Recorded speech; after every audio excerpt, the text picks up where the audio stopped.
Okay. So, Dana has something to say. just some of us repeat. Just make sure you check the spelling of the name on the order form. The second batch of names does not come in with name tags, so I hope those will be in next week. Anybody new tonight?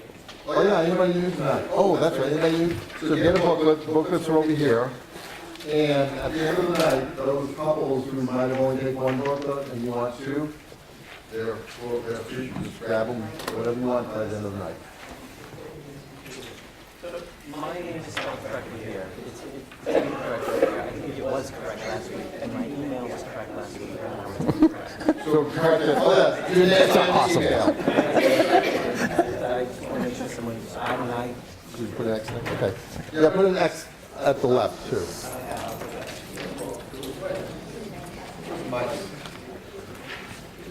All right, let's get started, everyone. For those of you that don't know, I am Tony Lulek, and I am your B School Director, along with Sue Robinson. Sue, please raise your hand and identify yourself. I'm Susan. That's Susan, okay? Tonight, we only have a couple people here. We have Dana, who is the B School Administrator. Dana, there. We have Neil, who is our AV person, and who else is here tonight? I think that's it. Yeah, a bunch of people. Kathy's sick, and Todd's not going to make it tonight, so he would give a little demonstration and talk about ordering equipment. But we're going to take care of all of that. All you new people that were, did everybody who didn't get an email from me? Okay, all you new people didn't get an email. You're not new. Okay, can you? Because I sent out a mass email about the first class, and you didn't get that. You didn't get it either, and you were here last week. Okay, can you email me and let me know that? Like, just my email is, I can give you my email address, and to make sure, it was after the class last week. So you did not get it? Check your spam, because I had everybody's email list. It was on here, and I got no bounce backs. So check your spam box, make sure that it wasn't in there. Okay, so, and then you new people would not have gotten one. I will send out another email after the class tonight. And if you didn't get it, please email me. I'll give you my email address.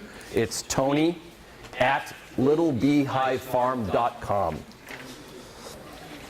Because I have little updates and stuff after each class. There was no test for the first class. There is a test for this class. The test and the answers are in your book, or the test is in your booklet, and I think the test and the answers are up on the website.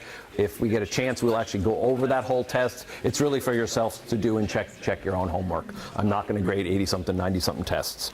We'll cover that. Any questions before we get started from last week? Quick couple-minute review. Anything? Anybody have any questions? Didn't understand something? Can I make something clearer? No. Wow. Awesome. They were very confusing.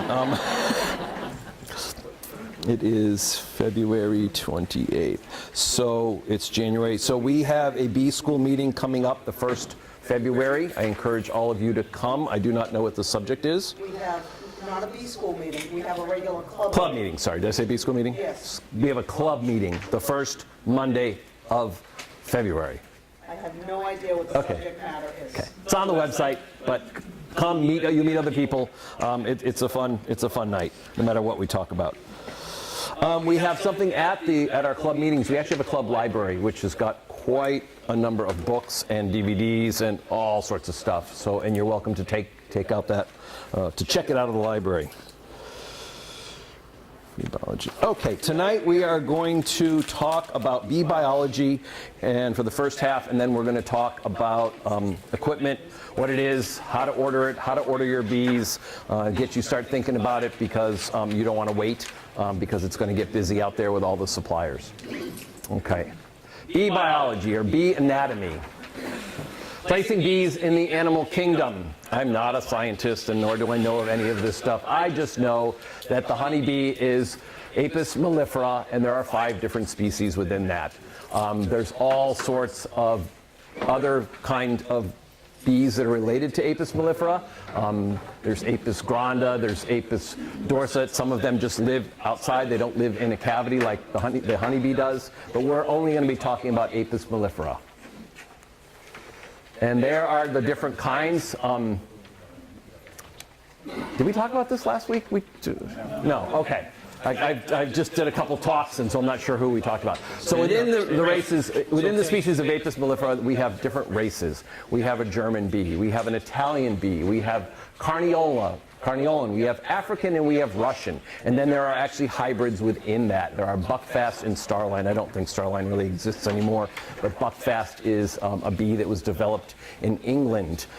Most of you are going to be dealing with either Italian or Russian bees. Obviously, we're not going to be dealing with Africanized honeybees because they are aggressive and they are not up here in this part of the United States right now. They are only down in the south.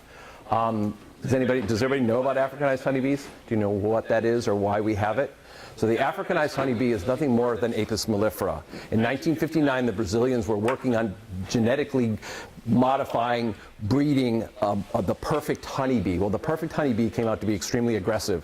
And in 1959, that hive swarmed, and it took from 1959 to 1983 to get to the bottom of the United States. So it took a long time to get up there, but it's basically just an aggressive honeybee. If you go to an Africanized honeybee hive, you're going to get about 150, 200 bees that are going to come out, and you're going to end up getting stung. They're not any more powerful, the venom's not any more toxic than the regular Apis mellifera. You're just going to get stung about 150 times, and most people who get that end up dying from that because it's a toxic. It's toxic. Do they come in? Do they get in with the other bees at all? Do they ever They have some pretty good systems set up down south to stop that from happening. They kill them. As soon as they find an Africanized honeybee hive, they'll kill it. So we had an incident happen. We brought up a bunch of nukes. Who's laughing? There's pictures somewhere. You'll see them somewhere. We brought up, I don't know, 200 nukes that came up on a truck to my driveway in the middle of suburbia one night. And these bees, the tops weren't screwed down. We had to screw the tops on, and these bees were aggressive. And some believe that it was a mix because it was down. They came out of Florida, so they were very aggressive. That's actually, I think, the year that Dave got. Dave had an allergic reaction that year from those aggressive bees. My slide presentation is those bees. Is it? Yeah. They were not fun. So most of you are going to either get Italians if you buy them from Chuck or you buy them from Dave. Those are Italian bees. There's some other beekeepers. There's Dan Conlon out in Western Mass, and he does a Russian hybrid and Russian. The buckfast bee was in 1957. All of the bees in England were wiped out by a virus, and Brother Adam, who worked at Buckfast Abbey, went traveling around the world collecting different Apis mellifera and breeding them to come up with what he considered to be the perfect honeybee. And you can still buy those today, except with that breeding has come a bit of aggressiveness. I've tried those. I do not like them. My favorite are Italians. I like Italians. Italians are a little slow in the morning. It takes a little while for them to get up. The Russians are, and I hate to make a generalization, but it's true. And the Russians are good, hardy winter stock. They don't mind the winters. They can tolerate the cold a lot more than the Italians can. And the Russians, actually, there's a Russian federation, so there are 12 beekeepers in the United States that are in charge of keeping the Russian bee, which is actually in conjunction from Russia, keeping those bloodlines pure. They get their bees tested every single year, and they need to be at about 93% pure Russian in order to be called a Russian bee. And there's certain genetic traits of those Russian bees that people like. They're varroa sensitive, which means they automatically start cleaning the varroa mites off of their bodies. Italians are lazy. They need that cup of coffee in the morning before they get going, and they need that good warm sun, but they're great bees. Genetic traits of the different races. Color.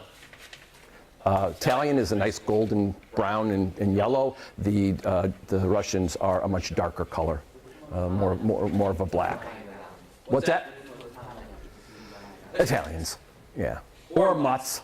Or literally more mutts than the Italians, because they'll go out and get mated with all sorts of queens, and you'll see Italian and Russian style bees or carniolans in your hive. Yes. So if Russians are good for cold hardiness, why doesn't everyone know at a certain point? Is there an advantage to having Russians because they're docile, but if they're not going to survive winter? They all can survive the winter. The Russians just they're more easy and temperate for them than the Italians. It just becomes a matter of what kind of honeybee you want to work with and what's available. So the Russians aren't available right out the gate. So most of you are going to work with Italians, and then as you learn more about it, the next year you can buy Russians and get them from different Russian hybrids. It's hard to get pure Russians, but the Russian hybrids, which would be a mix of the Italian and the Russian. Yep. The Russian breeders are very select with the amount of bees that they send out. There's a network of Russian bee Keepers, the suppliers, federations. and they keep very close tabs on their breeds, their stock. You don't get political this side. So these are some of the things that we look for. And color, temperament. Any hive can turn aggressive on you, and there's a number of reasons why that would happen, but for the most part, the bees are docile. They're not going to attack you. They're not going to run out and sting you. So we do hope that I mean, I've had good luck with Todd's bees. I've had good luck with Chuck's bees. Never, I mean, if you get an aggressive hive, there's reasons why. Ventilation, bad mating, queenless hive. There's a bunch of different reasons. Production, handling ease, production, whoops, too quick, wrong button. There we go. Production of honey, production of bees. That really comes down to your queens most of the time, what kind of layers they are.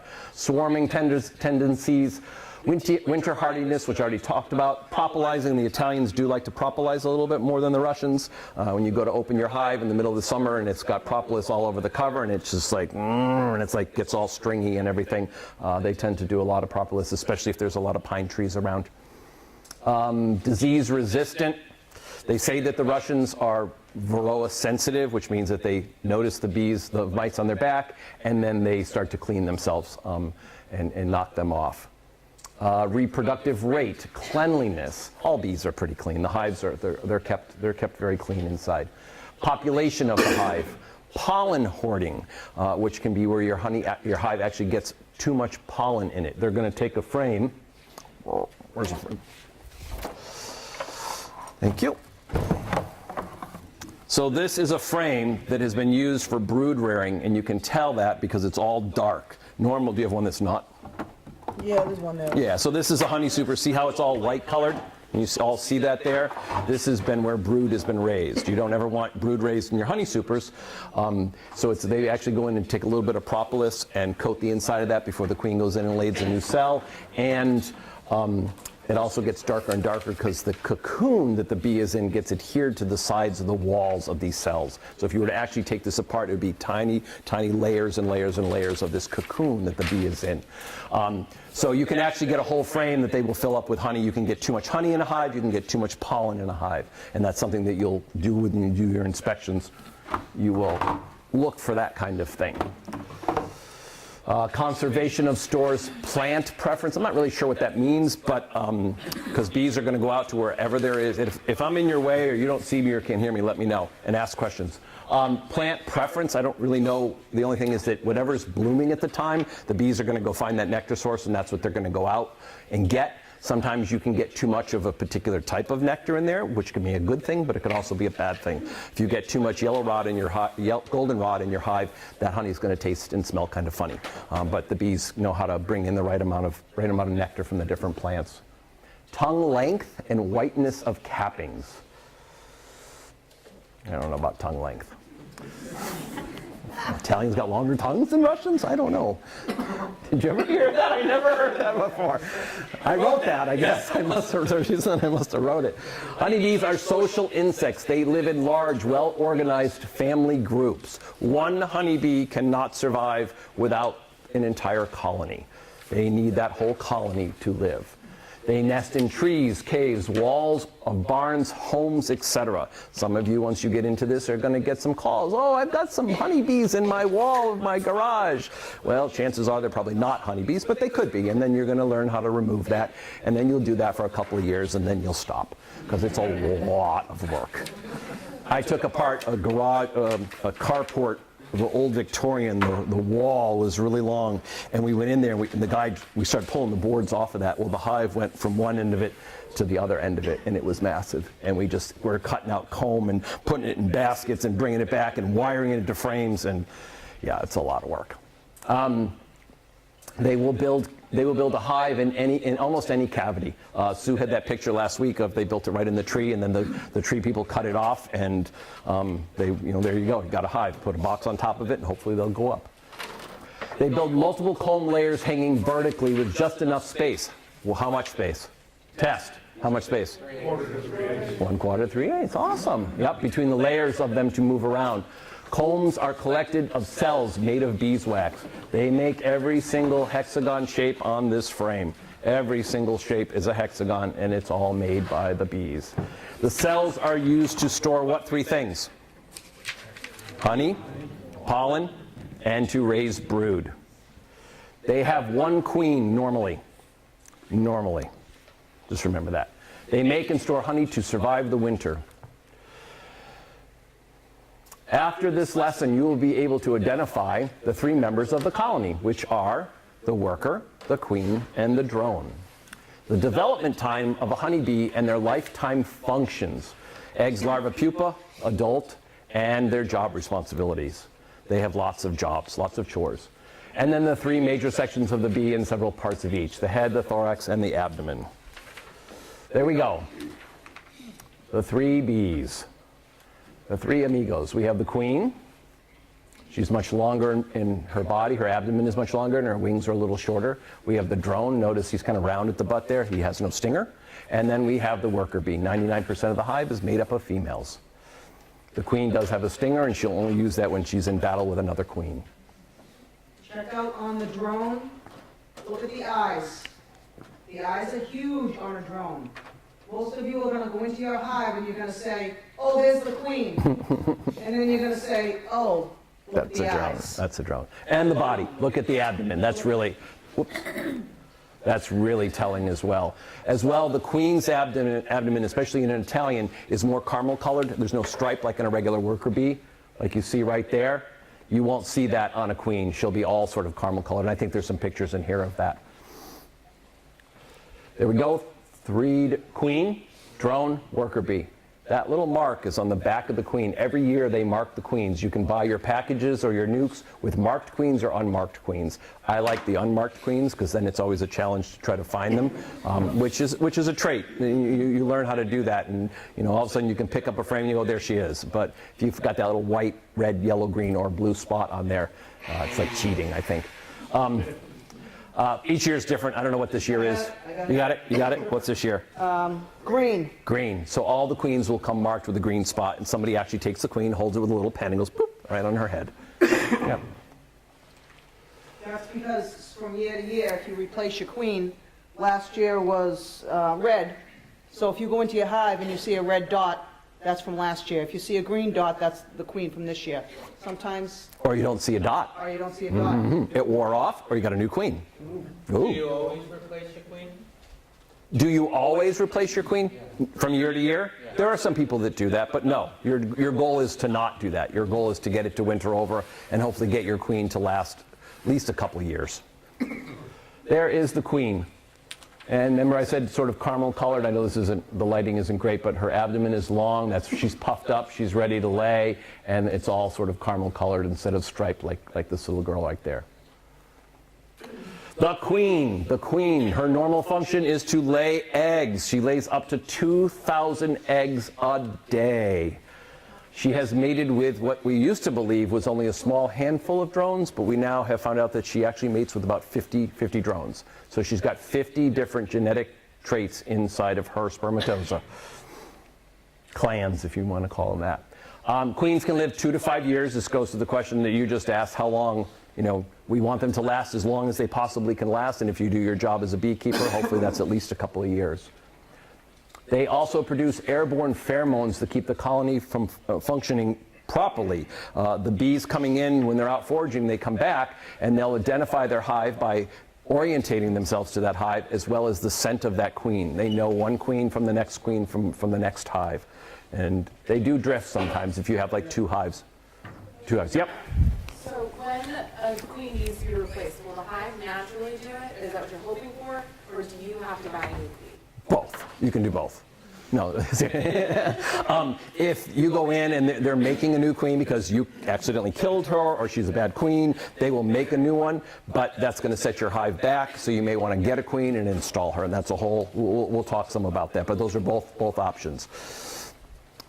The stinger does not have barbs and is only used to kill rival queens. So if the hive were to create more queens, they're going to create more than one queen. If they lose their queen or they're going to replace her, they'll create a whole bunch of queens. The first egg laid, and that will be the first queen out, she will run around and actually sting through all the other the queen cells and kill all those queens. If another one emerges, they'll actually engage in a battle, and one of them will win, and one of them will die.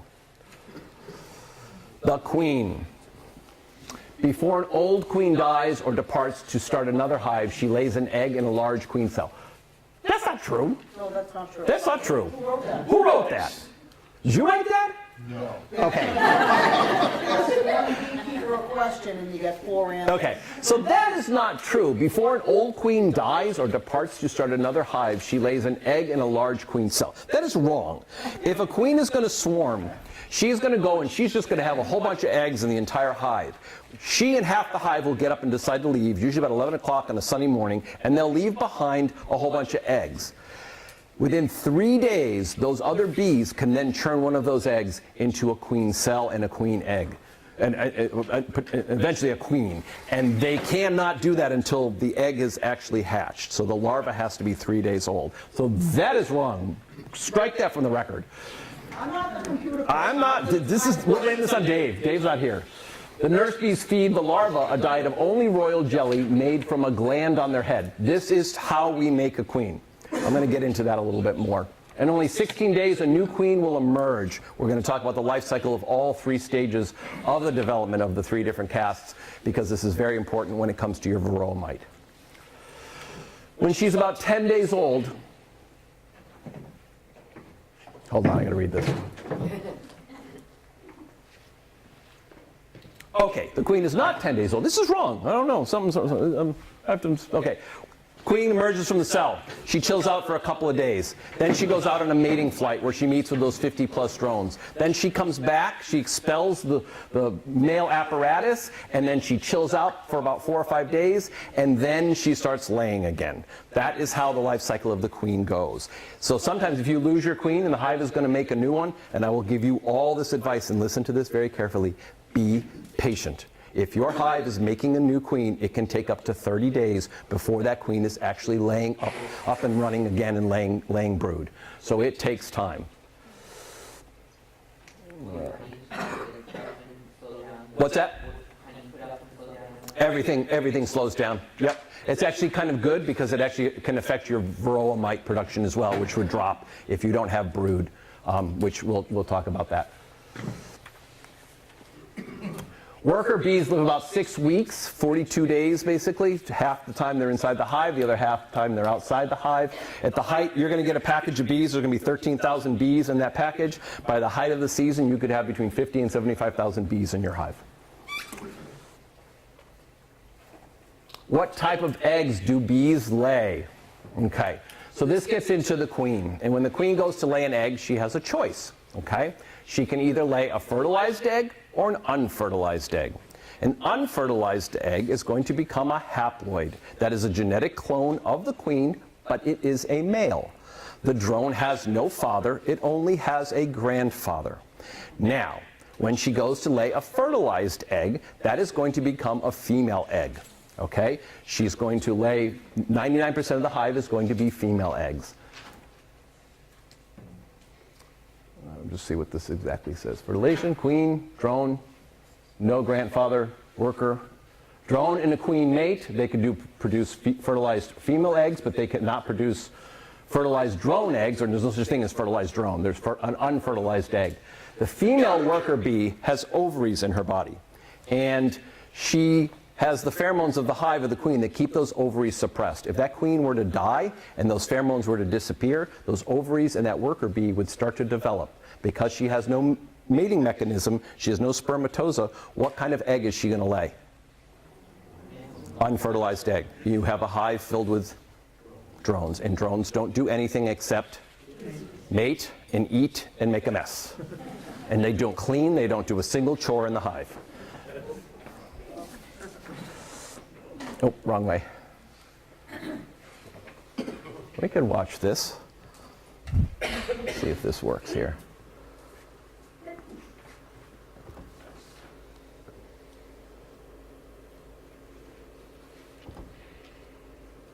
Is he setting up that little thing, that little, Let's see if this works.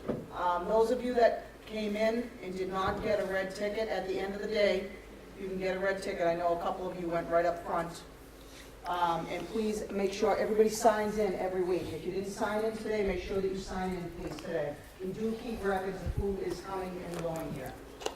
Ladies' room is down that way, and men's room is down that way. I don't know if we talked about that last week. You did?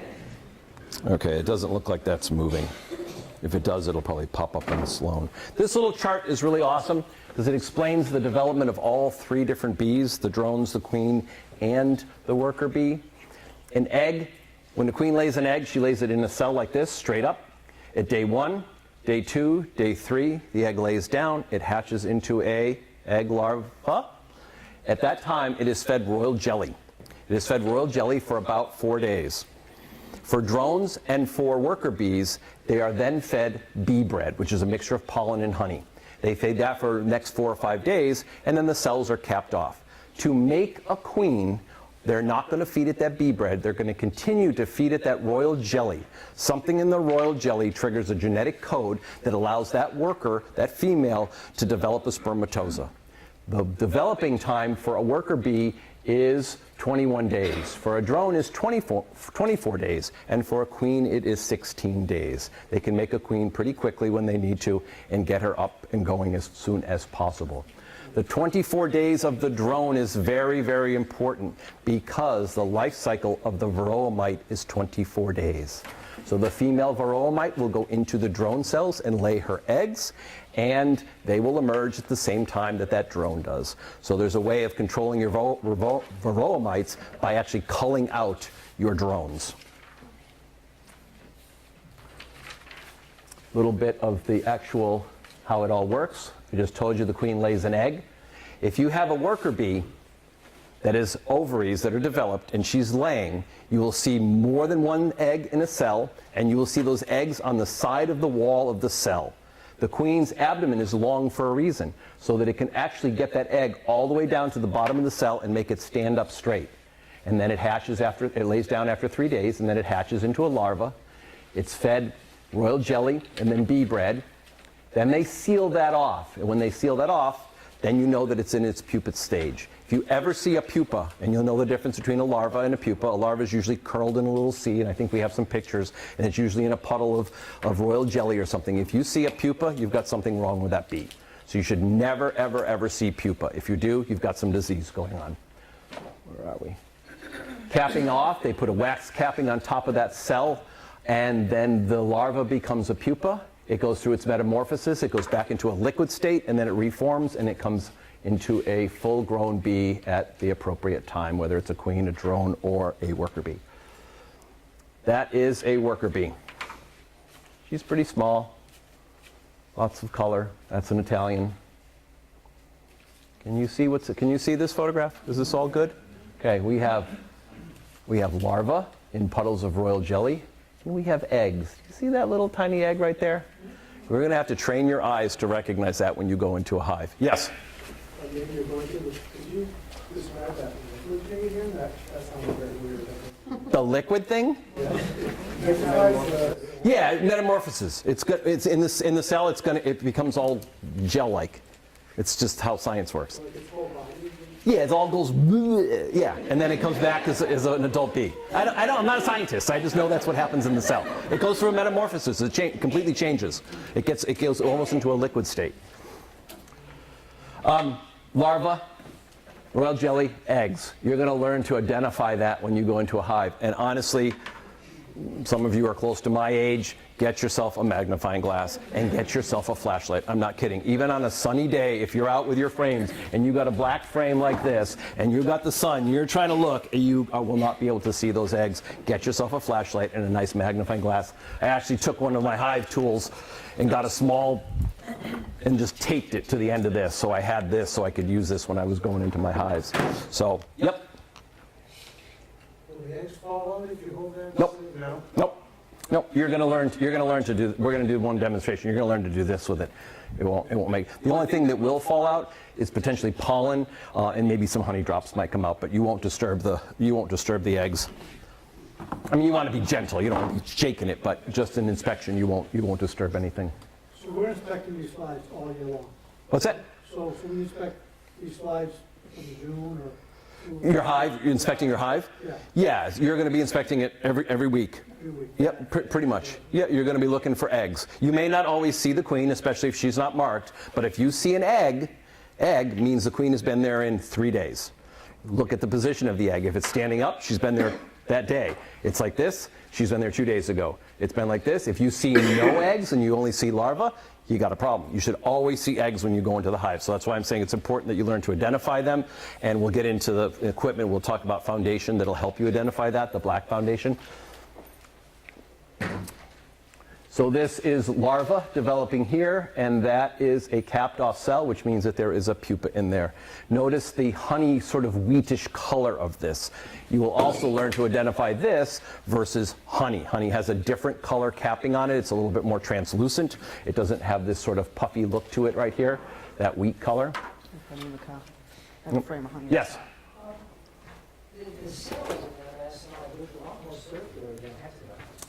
Because they're being capped off. So the bees are actually starting to build wax right around here.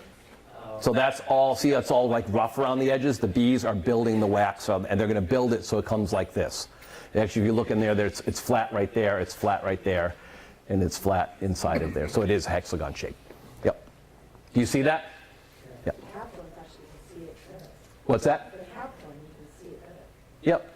So right there's the wall. There's actually a floor and a ceiling, and so this is at a weird angle, but the floor is here, the ceiling is here, and the walls are the two other sides. That's how it's built.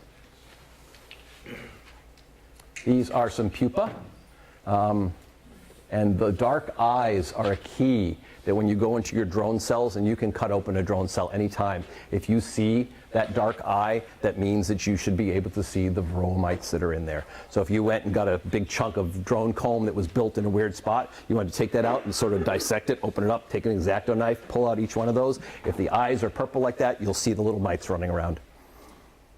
And you'll do stuff like that. It's fun. There are 4 stages of the development: egg, larva, pupa, and adult bees. There's no such thing as a baby bee.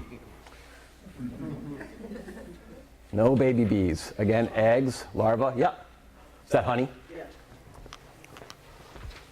The other side is nice. Oh, that's really heavy.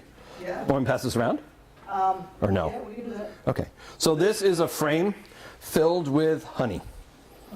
Yep. Some of it's crystallized. It's bigger than a cup. It's frozen solid. It's frozen. But when you hold it, please. Hold it like that. This Yep, is got very it. important. This is Yep. this is very valuable. Yep. You hold it like this. Yep. You're Please. going to learn to do that when you do your Do inspections. not drop this, Yeah. or you will owe me money. I know where you live. And I have your address.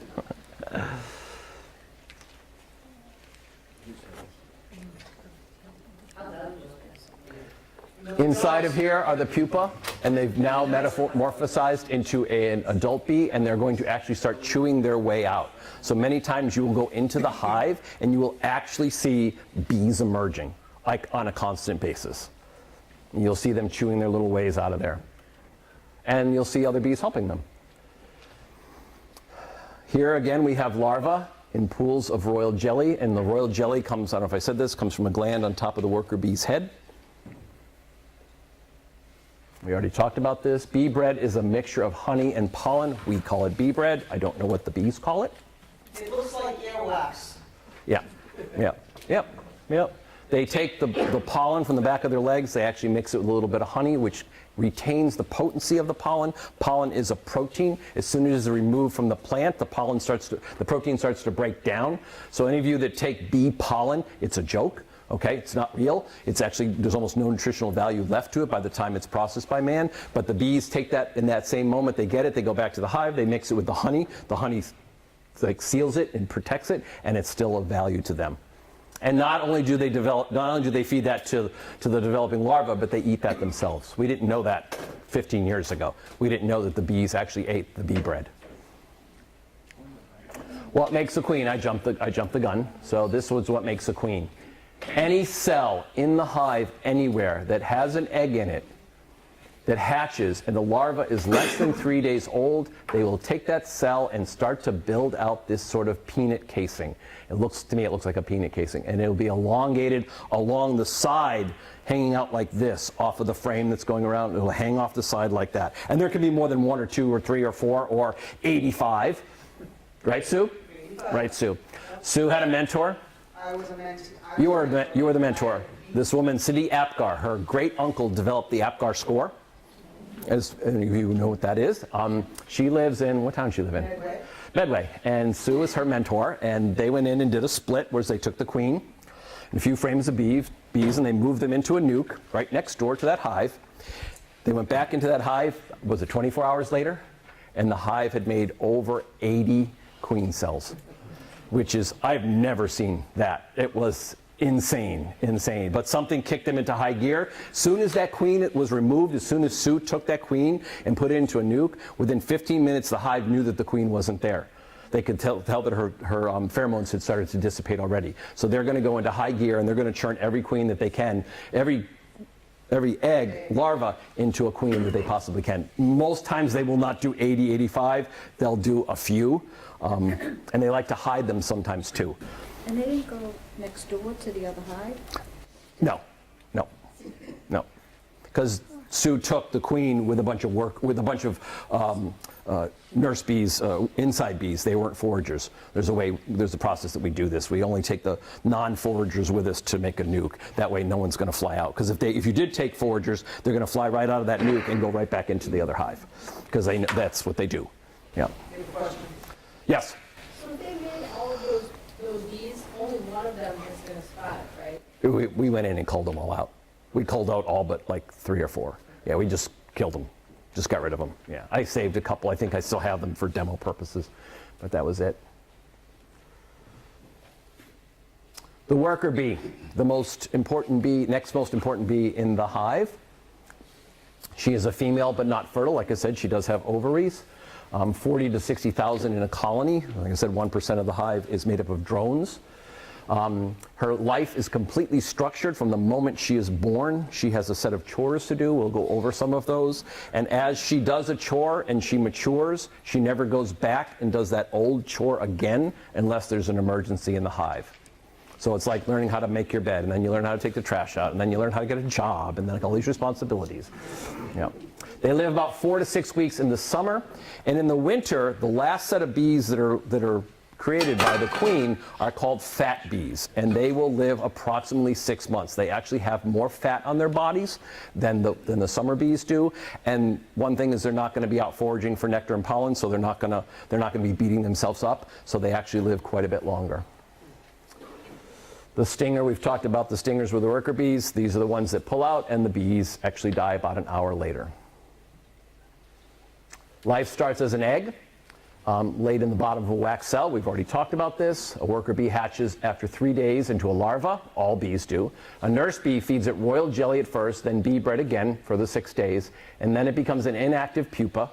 And during its final 12 days as pupa, sealed in a capped cell, it grows into a worker bee, a female, emerging on the 21st day. And they don't emerge on the 19th day or the 20th day. It is on the 21st day. Yep. These are some of the jobs, actually probably most of the jobs that the worker bees do. Soon as a bee emerges, she goes back in and cleans her room, making it ready for the queen to come and lay an egg. She will then give it a little coat of propolis, I said that earlier, and she will actually just make sure that everything is all set for the queen to come lay. When the queen lays, she's actually, hold on. She's actually going to lay, she'll start laying here and then lay around like this. So the bees that are here, that wheat colored capping will start here, and then as it goes on and it gets darker, this one starts getting darker, and then these will all become dark, and then the bees will start emerging in this exact same pattern. And they do everything very methodically. So these are some of the jobs: cleans own cells, feeding brood, feeding the larva, the bee bread, the royal jelly. House bees, they do comb building, housekeeping, undertaking. You will see that bees will be dragging dead bees out of the hive. They will actually uncap pupa that has been diseased, and they will drag that pupa, so you may actually see pupa on your landing board. Ripening of honey, by doing that, they're actually ventilation bees. So the bees will create an airflow in the hive basically all the time, except maybe in the dead of winter. You can actually go up to a hive in the summer, and if you put your face up to the entrance of the hive, which is this right here, this area, you can feel cold air coming out of there. They know how to regulate the temperature of the hive, and it's quite strong, the force of air. They are doing that to keep the temperature inside the hive correctly, and they're doing that to reduce the moisture content of the honey, which is, we'll talk about that. Climate control. When a honey flow is going on, there are abdomens on the back side of the bee, 4 on each side of the abdomen, that produce wax. When a nectar flow is going on, they will be producing wax so fast that it'll actually be falling off their body to the floor. They'll pick up those little cells of wax, put them in their mouth, mix it with some enzymes, and that's what they use to build comb. When it comes out of their body, it's almost pure white. They mix it with those enzymes, it turns a little yellow, and then it does age over time. Questions? You got this all, right? There's a test. They actually accept and store pollen. We talked a little bit about that. There are no baskets on the back of the bee's leg. They just pack that pollen onto their legs, and then they come back to the hive and they give that to another bee. The bee goes in, mixes it with some honey, and packs it into cells. Normally within a frame, you will see honey up along here like this, like a rainbow. Then you'll see a rainbow of pollen, because pollen comes in all different colors: red, yellow, white, gray, green, brown, blue, everything, and purple. And then you'll see that the brood is laid in here. That's a perfect frame like that. Do you always see that? No, because sometimes they'll fill it full of pollen, or they'll fill the whole thing full of honey. And that's part of your job, is to help them manage that, because they don't always know what's best for them. One of the most exciting things to do is go out in the field, look at your flowers. When the bees are gathering the pollen and the nectar, the bee will land on the flower. The pollen will puff all over them. Bees have fur all over their body, including their eyeballs. The pollen attaches to their body. One time I was out in the yard with the dog. He was doing his business, and I was doing mine. I was staring at what the bees were doing. They were landing on flowers. There was this one bee, she was covered in pollen. She went and she landed upside down on a leaf. She proceeded to take all the pollen on her body using her proboscis. She licked it all off of her. She placed it upside down on the leaf. And then she proceeded to pack it on her back legs. And I'm out there and I'm just staring at this leaf. And I know that my neighbors were looking out the window going, there she is again. But it was just so amazing to watch the process. And it was just so cool. Some more jobs that they have is house security, guard bees. When you open up your hive, you take off the outer cover and the inner cover. There'll be a whole bunch of bees at the top of the frames, and they're all going to stick their butts up in the air, and they're going to be sending out a pheromone. You'll actually be able to smell it, and they'll be screaming, "Danger, Will Robinson, danger. We've got someone entering our hive," and they're just waiting to see what the next action they're going to take. And you're going to blow a little puff of smoke. They're going to calm down, and then you're very quietly and gently going to go into your hive. Yep. Orientation flights, that's not really a chore, it's just part of the process. 21 days inside the hive, doing all these other jobs. 21, 22 days, they're going to take an orientation flight. They'll go out, a couple circles around the front of the hive. Where the heck am I? They're going to look up. Oh, there's a pine tree there, there's an oak tree there, the moon's there, the sun's there, and then they take off. They spend the next 21 days of their life foraging for nectar and pollen, and they beat themselves to death doing this. They come back, you'll see some of the girls come back, their wings will be tattered and torn. Most of the time they actually die out in the field if they don't make it back on their last flight. Do they have a way of signaling to the other bees when they have found a source of nectar? Yep. And the wood-wide dance and circle dance? Yep. That's actually, so they send out the scouts in the morning. They send out the first scouts to try to find a nectar source or a pollen source, and then they come back and say, hey girls, let's go. I found us a place over on Dalton Road, and we're going to go hit that spot. And that's literally what they do. So there are scout bees. Yep, yep, yep. Scout bees, guard bees. When a swarm happens, so the queen and half the bees are going to go with her. They're actually going to come out of the hive, make a huge, they're going to be all over your yard. You'll see this happen. Thousands of them everywhere, and then all of a sudden it'll start to slow down. And they'll pick a spot out of reach, of course, way up, 40 feet up, 40 feet up, and I swear to God, I'm going to get those bees. And you're not going to let them go, and they'll form a cluster up there. Inside of that cluster will be the queen, and then all of a sudden they'll start sending out some scout bees trying to find a new home, whether it's in a garage, in a barn, in a wall, in a tree somewhere. So what do you do? With that, well, I don't know. You're supposed to chase them. Yes, you are. Yes, you are. Depends on age, ability, determination, a whole bunch of factors. Like, am I going to climb that? When I was younger, when I first started, my hive swarmed, went 40 feet up in a cedar tree. I climbed the cedar tree with a bucket, shook the bees into the bucket, and then lowered the bucket to the ground and put them into a hive. I was younger, a lot younger. Yes. Yes. No, but swarming, when you're talking about the frames before, I don't think I understand this. The frame can have both brood and honey. It will have honey, pollen, and brood in it. Yep. Yeah, it can have just one thing in there. It can have all brood. It's not like there are separate frames for just for honey and just for brood. They can be mixed and probably will be mixed. Yes, they can. The hives on the outside of your box, the two frames on each, and we'll go over this in a minute, those two frames are usually filled with mostly just honey.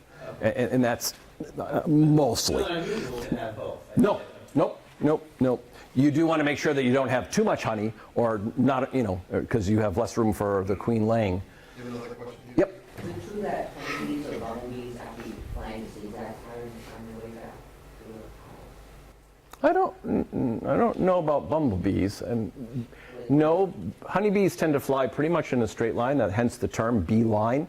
So in the old days, if you wanted to find a feral colony of bees, they actually have this little telescope thing. You watch a bee and you find it, and she's going to head in a straight line. So I think the zigzaggy thing is more like when they're doing their orientation flight or their dance to let them know. Yes. If you get a hive that's doing really well and they do start to get really big in numbers, to prevent them from swarming, how high are you supposed to stack your hives? Can you split a colony? Yes, you can split a colony, and that's a complicated question. So, and it determines you stacking more boxes onto your hive is not going to stop that hive from swarming. Can I stack those 40 feet high? No, it's not going to stop. If your hive is going to swarm, it's going to swarm. There are things you could do, like you could split the hive before it swarms, but once the trigger is set for swarming, there's almost nothing you can do. And there's some swarm techniques that you can learn. You'll learn as you get into beekeeping more. Another question? Okay.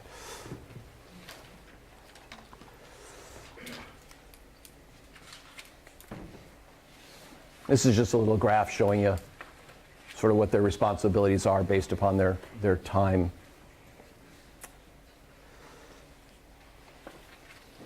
Yep, just gives you the age at which they start to do things. Like I said before, they don't usually go back and do something they've already done. The only time they would do that is if something were to happen to a whole bunch of the bees, say you had a pesticide kill, or who knows, something happened to a whole bunch of your worker bees and they didn't have enough worker bees that were nurse bees. Some of them would revert back to those old jobs.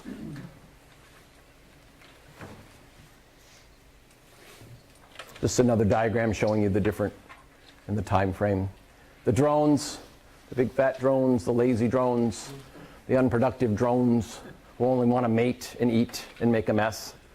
They are developed from an unfertilized egg, which is a haploid. It's a genetic clone of the queen. Okay, they are larger than the workers. They have large eyes, like Sue pointed out, and their wings are larger. And they are sexually mature at 2 weeks. They have one function in life, to mate with a virgin queen, not even the queen of your hive. Okay, it's going to be a virgin queen. And not even if your hive makes a new queen and that virgin queen goes out, chances are it's not going to be one of her siblings that she mates with. There's a place called the drone congregation area where all the drones go and hang out, waiting for those virgin queens to show up. And if a virgin queen can make it to that area, she's going to meet with about 50 of those drones, and they're lucky. The rest of them are just going to hang around waiting for another queen. Some people call it the drone conjugating area. I call it the disco. So the young guys are all hanging out at the disco, Waiting for the young ladies to fly on by. Yeah. As soon as that boy gets his dance, he dies. Yeah. Thanks, Sue. Yeah.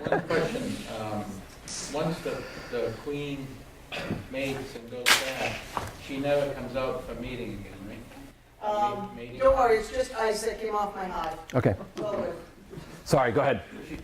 Once the queen meets the drones and goes back, she never comes out for another mating round. That is correct. Once she has mated, she has those 50 drones that she's mated with. She keeps the apparatus of the last drone in her. She goes back to the hive. She expels that, and then she has to chill for 4 or 5 days for everything to mature, for her spermatozoa to start to grow, for the eggs to mature, and for that sperm to like settle down. And then she gets big and fat, and then she will start laying. She stays home. She stays in the dark. She stays in the dark. she doesn't like the light. Yeah. Yep. But it's okay that you go in and inspect. Okay. Don't be afraid to inspect because of the queen. Yes.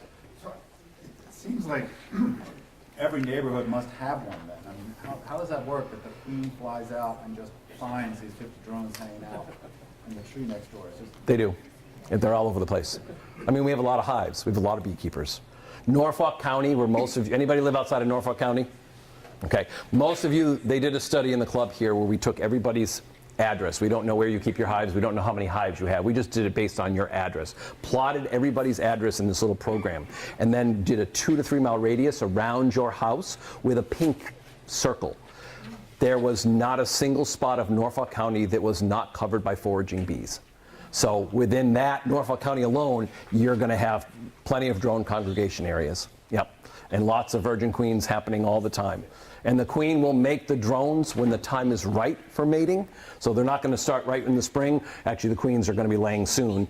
And through February, March, April, there'll be no drones in the hive. At the end of about April, beginning of May, you'll start seeing drones start to emerge, because then that's the swarming season. That's when virgin queens show up. That's when they can mate. And then you'll see the drone population cut down in the fall as you get into September and October, because mating can no longer happen, because it's not going to happen. Your hive won't survive. Survivors are forced out of the hive in the fall and die. What I like to tell is every September, right in the middle of football season, the girls are picking up the guys, and they weigh 3 times as much as the girls do, and they will carry them 3 to 4 feet from the entrance of the hive and drop them off. And those dumb drones will get back up and try to get back into the hive. The girls will stand up in a wall like this, and they'll say, no, no, no, you are not getting back in the hive. The drones will hang out on the landing board. The girls will not let them in, and they will basically die, because one bee cannot survive by itself. They need a whole colony, but they don't want those drones in there, because what do? They eat up the valuable honey stores that they're making for winter, and they make a mess, and they don't do any work. And they don't even, when they go into winter, they actually dislocate their wing muscles, shaking their bodies, creating kinetic energy. They keep the queen at 92 degrees in the middle of that cluster. The drones don't do that, so they're out of there. I don't know if this is working. Drones mate with queens. Let's see. We can try again. Oh, that's a really good one. Is it? Oh, yeah. We call it bee horn. Oh, this one's working. Oh, yay. All right, hold on. Is that the right button? Full screen. Okay. Oh, we don't have any volume. That's not the one? That's all right, whatever that is. Actually, hold on. Yeah, no, that is the one. And there's one. All right, hold on. I think there's speakers here. I don't think that's the good one. It says it's big. Oh, it has to be like. Did everybody get a chance to hold the frame? You did not? Ha ha ha. The whole world didn't We get have it? sound. All right. Let's see if this works. This is between 8 and 10 pounds of honey in this frame. This is a brood chamber frame. I use this in case of emergency in the wintertime. If I see a hive that is out of food, I'll put it into the hive.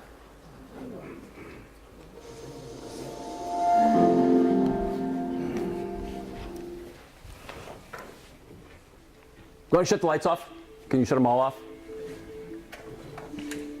That's better.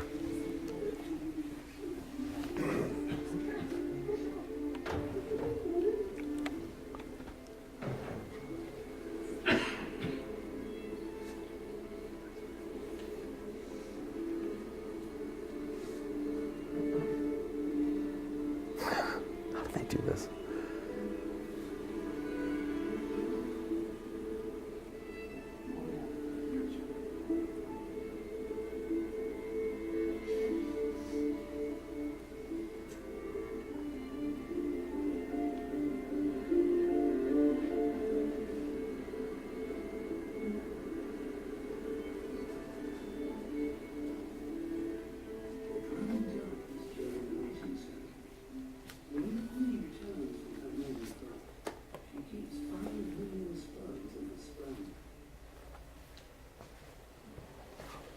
I'd never seen that before. That was pretty cool. No. All right. Let's see what the other one is. So they can go to the disco and find the 1976 Virgin in Germany, Queens. these cameras There's the revealed the one. bees' most intimate moments.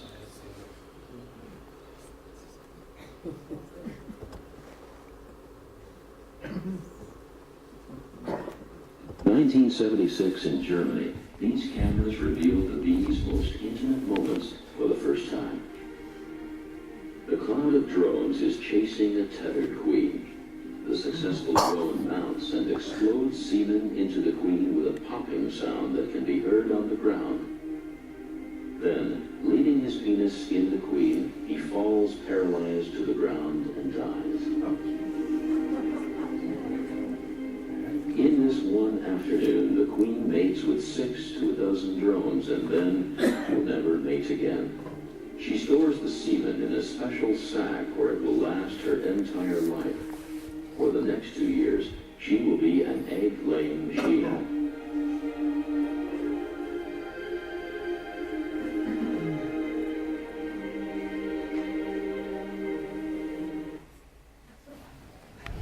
Have you seen that one, Tony? No. So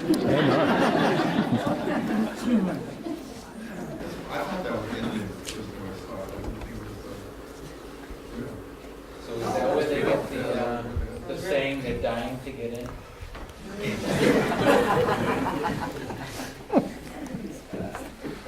So this is a brood pattern on a frame.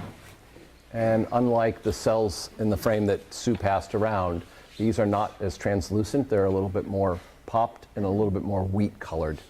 I think we have pictures here of what, these are all worker bee cells right here. So we are seeing a couple things right here. Anybody see what that is? Anybody? It's pupa. There's something wrong. There's something wrong with those. You should never, that's almost a fully formed bee in there, and that you shouldn't see that. So they've uncapped that and probably going to drag it out because there's disease or something in there. Would you do anything if you saw that, or just leave it? Well, so if you saw those pupa, you have a problem. You have go in and pull that out? Or? No, I would let the bees take care of that, but you've got a bigger problem going on. So you're going to need to do something like a mite count to find out, and you're probably going to see other signs of other diseases in there as well. And that's what your job is to do your inspections. And we'll get into all of that with our spring, summer, and fall management. Notice the difference in these cells right here. Along here and here, they're different from the last picture. Okay, nice and flat and even. What do you think that is? Drones. All drones. The drone cell is actually bigger because the drone is bigger, and they're usually laid at the bottom of a frame, not so much in the middle. If you start seeing these pop up in the middle of something like this, you either have a problem with your queen, she's laying too many drone eggs, or you have a laying worker. And those are the cells that you can actually cut open. You're not going to affect the hive, the production, your honey flow, anything. You want to dissect? I was really, a couple of years ago, I was really into cutting things open and looking at all the stuff. I'd take them back in the house and put them underneath the microscope. It was a lot of fun. But you're killing drones. So. They look like erasers on a pencil. Yeah, When you that's see a all good. the bumps, it looks like a whole bunch of pencil erasers. Yep. These are queen cells. That's one queen cell. That's a whole bunch of queen cells. Imagine a hive with 85 of those in there. And you're like, what? To this day, I don't understand why that happened, yeah, I don't know. I don't think there's any explanation for it. These look to all be capped off right now. There's no, and this one does too, which means it's in its pupa stage. And if you have been watching your hive and you see all these and you go in one day and they're not capped off, and then you go in, say, 3 or 4 days later, and they're capped off, that means you know about when the queen is going to emerge. She's going to emerge 9 days later. Or no, 6 days later. And the first one out, the first egg that was laid will be the first one out, and she will actually go and sting right into these cells. So if you go back in and you see one or two of them open, and then you look closely, you'll see little pinholes in these. And if you were to dissect those, you'd see dead queens inside of there. Do you just let those be and whatever happens, Yep. happens? Yeah, they'll clean them out, and if you see a queen cell completely torn apart, and the bottom has a little flap hanging at it, that means that the queen has emerged. Yes? Can you dissect all your drones because they don't do anything except populate other colonies? Could you? Yeah. Would it disturb your hive at all? No, it'd be a lot of work. I mean, you could take out some of them. They actually make... Save you money? No. It's more for... So if you get... Here, go back. Yeah, that's so, like, if you wanted to, this is not the best picture, but if this was all drone cells at the bottom of a frame, you could just cut that off, bring it back to your car or whatever, your house or whatever, and then just gently cut it open and see what's inside of there. It's very, very cool. External anatomy. We're just going to talk about this. I think we've covered most of everything. We don't need to get into all of this. I just want to make sure we spend enough time on equipment. Because you can always talk about bee biology. Let me see what we got here. Yeah, what's the question? Go ahead. Which class of bee protects the hive? Is that the drone or the worker? The Worker. The drones don't do anything. The workers do all the work. The ladies in the hive do all the work. Drones do one thing. Not in the hive. All right, we're almost done. Just 2 more minutes on this. Main sections of the honeybee's body is head, thorax, and abdomen. The abdomen is very important in the worker bee because it does a whole bunch of different things besides making wax. It's where it head, thorax, abdomen. Just another little diagram. The bees do not have lungs, they have tracheal and spiracles. We used to have something called tracheal mites, which lived in the trachea of the bees, but the only way to determine whether you had them was by microscopic. I'm not going to get into all this here. You can download this and read this. Just talks about all the eyes and the head. Yeah, right there. Right there. You see those little white things sticking out of the sides of the segments? Those are glands, and then those are bees. That's a wax. Right here. See it right there? And you'll see it on your screened bottom board. And I know you don't know what that is yet, but it's the thing at the bottom of your hive, and there's a plastic insert in there, and you're going to keep that in there for a while. When you pull it out, you'll see all sorts of stuff at the bottom. Get a magnifying glass or take some pictures with our fancy cameras now, and you'll get to see some pretty cool stuff in there. It's kind of like bee garbage, but it's made up of beeswax and pollen and bee parts, and you'll see mites on there as well. What about bee feces? They go to the bathroom a lot? They do go to the bathroom a lot. They carry that out? They carry it out. They won't poop in the hive. And you'll see little bits of yellow golden poop on your windshield of your car, or on your laundry, or on your head, or on your shoulder, or wherever they decide to go. Don't tell your significant other what bee poop looks like. Just let them think it's sap from the trees.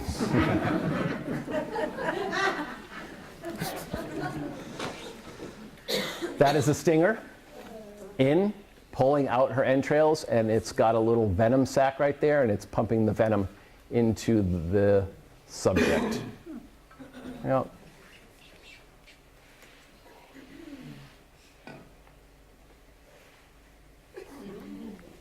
Dave. The waggle dance.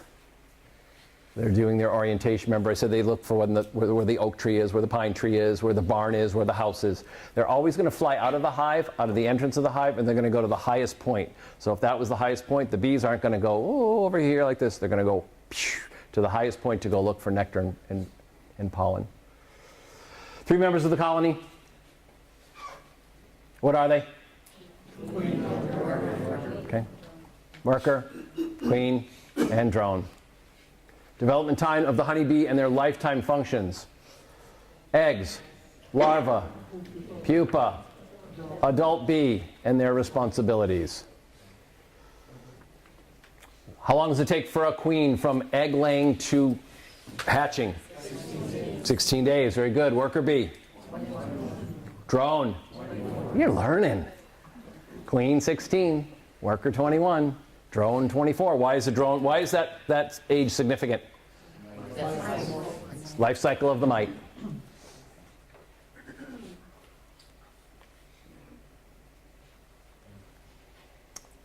One.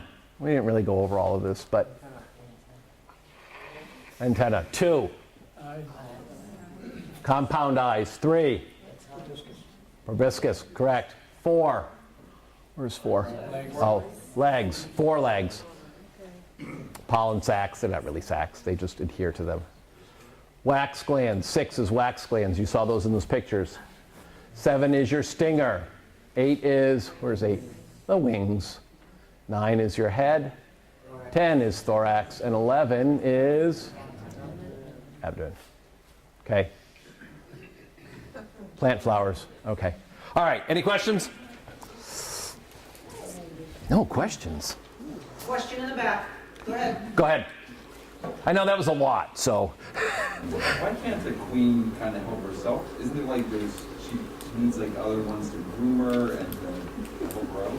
So can she just not do it? Or? Her main responsibility is to lay eggs. Everybody else takes care of her, including removing her poop.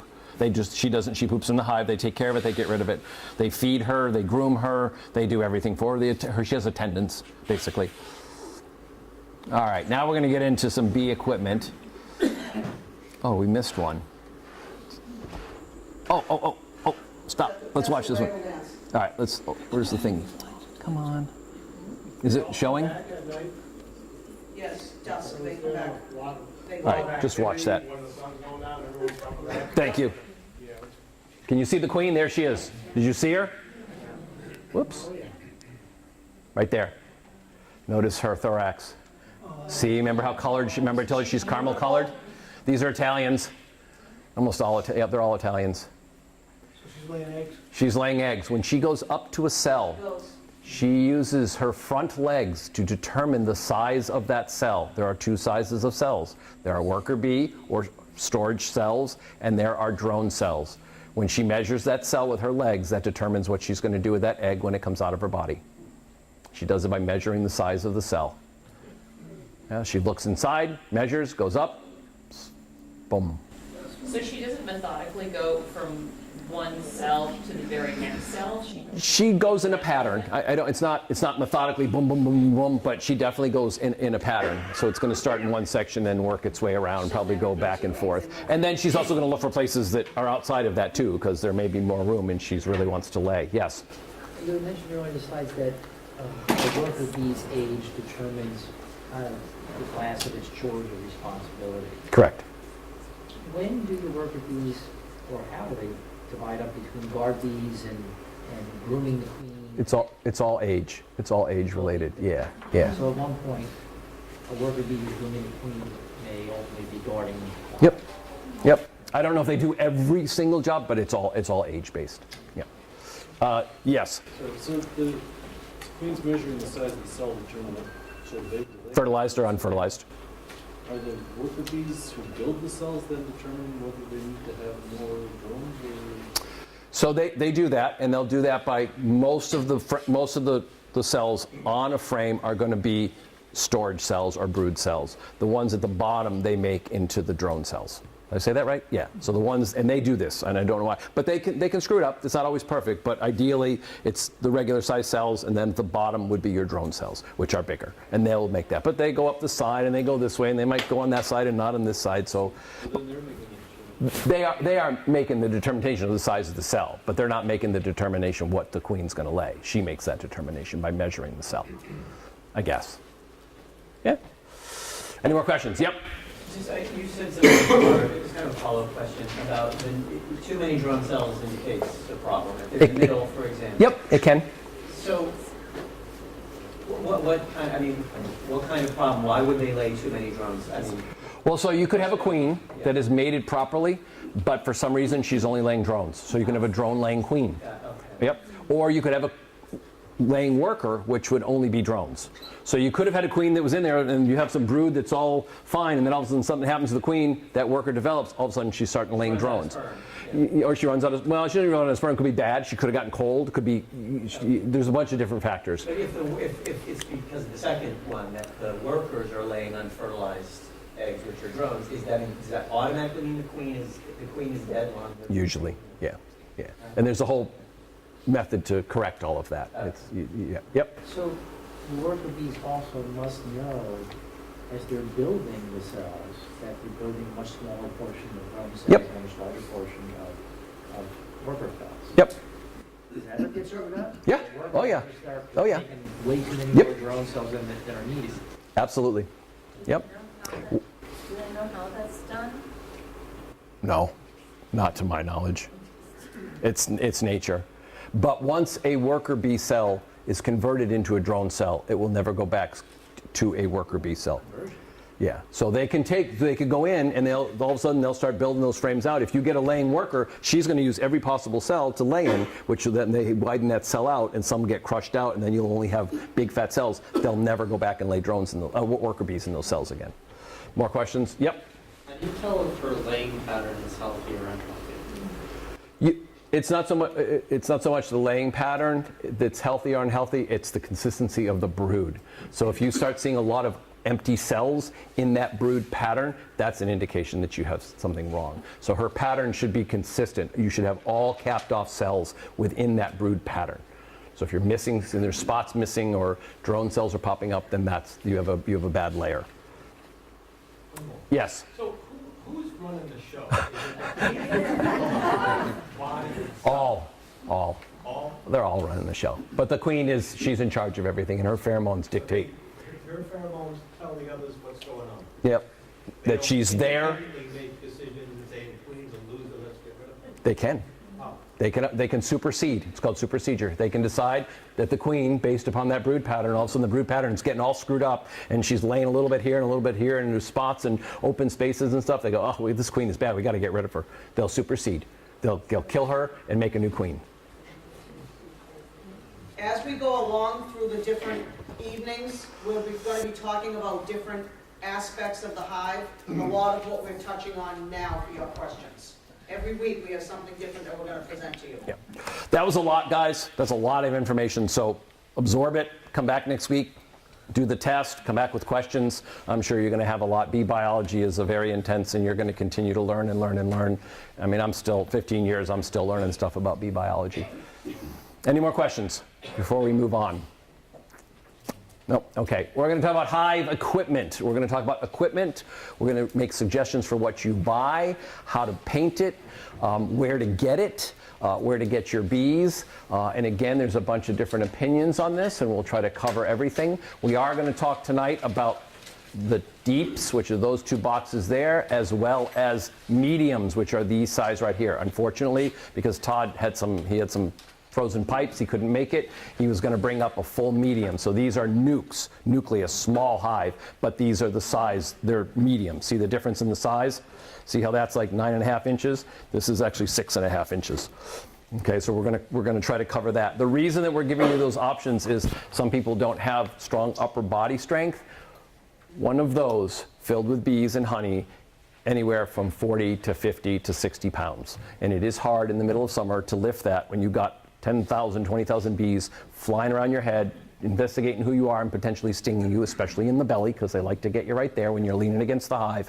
So the mediums make it a lot easier. If you're older or just, you don't have as much strength or whatever, the mediums make sense. There's a different management practice, and we'll talk about that as we get into it. One of those frames is 60 pounds? No, one of those boxes. No, one of those boxes. So Sue said, what, 4 to 5 pounds of honey per deep, but then you've got brood and bees and the equipment, so that one of those boxes, just one, can weigh like 50 pounds. And when it's full with honey and you try to lift that, and if you don't do it properly, you're going to blow your back out, and there goes the rest of your bee season. We'll teach you a little bit how to actually maneuver yourself. I'll do it in circle. We're going to set up in a circle here, and I'll do a demonstration in the middle about how to actually manage your hives. Teaching 8 and 10 frames. Mostly 10 frame, deeps or mediums, okay? 8 frames is not I don't know many people that do 8 frames, and it's really confusing to the bees and to you. And we're going to talk about 10-frame deep or medium hive bodies. Okay, I call them hive bodies. Sometimes that is called a brood chamber. These are called honey supers. But if you're going to use them for your brood chamber, they're also called brood chambers. So the brood chamber, no matter a deep or a medium, is still called a brood chamber. But we have deeps and we have mediums. Okay? And the mediums on a deep hive are called honey supers. But you have honey supers on your mediums. Very confusing. Very confusing. So basically, this hive body has 2 chambers. This is your double-decker house. Back to Dorchester, Sue. Back to Dorchester. First floor of the house, second floor of the house. The nuke that I brought in tonight is a triple-decker. There are 3 chambers on this. Triple-decker, we need you to have 3 boxes because it's not as much space. The deep is a larger, it's a larger. That's a deep, that's a medium. Okay? So if you're going to go with deeps. Oh. That was the fast course. We're done. Good night. Any questions?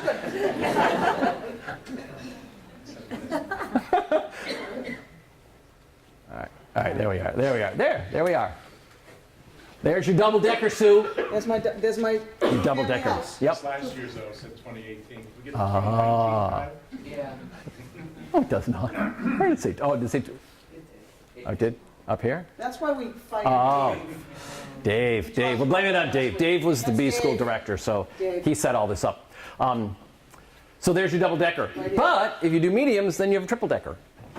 But they're only 6.5 inches deep as opposed to 9.5 inches deep. That's the difference. Okay, it has a honey super on the top. So you have apartment number 1, apartment number 2, And the then attic. above apartment number 2 is the attic. The attic. That's where they. Are you making fun of my Boston accent? Nope. Not me. Nope. That's the attic. That's where all the bees bring all the extra nectar. That's where you can take the honey from. You don't In take your any- medium. It's a medium on top of there. Yep. So that's 2 brood chambers? This is 2 deeps. Too deep. Let's call them deeps. Deeps, So right here. 2 deeps and 1 medium. It's not here. We don't have it. I didn't bring an attic for this one. I have plenty of them, but I didn't bring. But in the triple-decker, your attic is also the same size as 1 level of your triple-decker. So in other words, if you're going to have a triple-decker, which are mediums, your honey supers are going to be these same boxes with the same frames in it. The thing is, you don't want, and this is important, you want to use your upper boxes for your honey supers and your lower boxes for your brood. You do not want your queen laying in your honey supers. And there's a reason that I'll explain to you at some point about that. And what's that? No, that one. Which one? The triple decker? Yeah, the triple deckers are mediums. It has 2 attics, or 1 or 2 attics. Yep. Yes. So this 3. This could potentially be 5 5. mediums. That one will be 2 deeps and 2 mediums. Except 1 more medium. 1 more medium. Two honey supers, mediums. I know it's confusing. I'm confused. I'm confused. Yes. The what? The mediums. The mediums are the attics. Great. You got that? Mediums are the attics. The mediums for the attics are your honey supers. Anybody gonna think about doing? Anybody think about doing mediums? You've thought about it. Yep. You can mediums. Who wants to do mediums? Okay.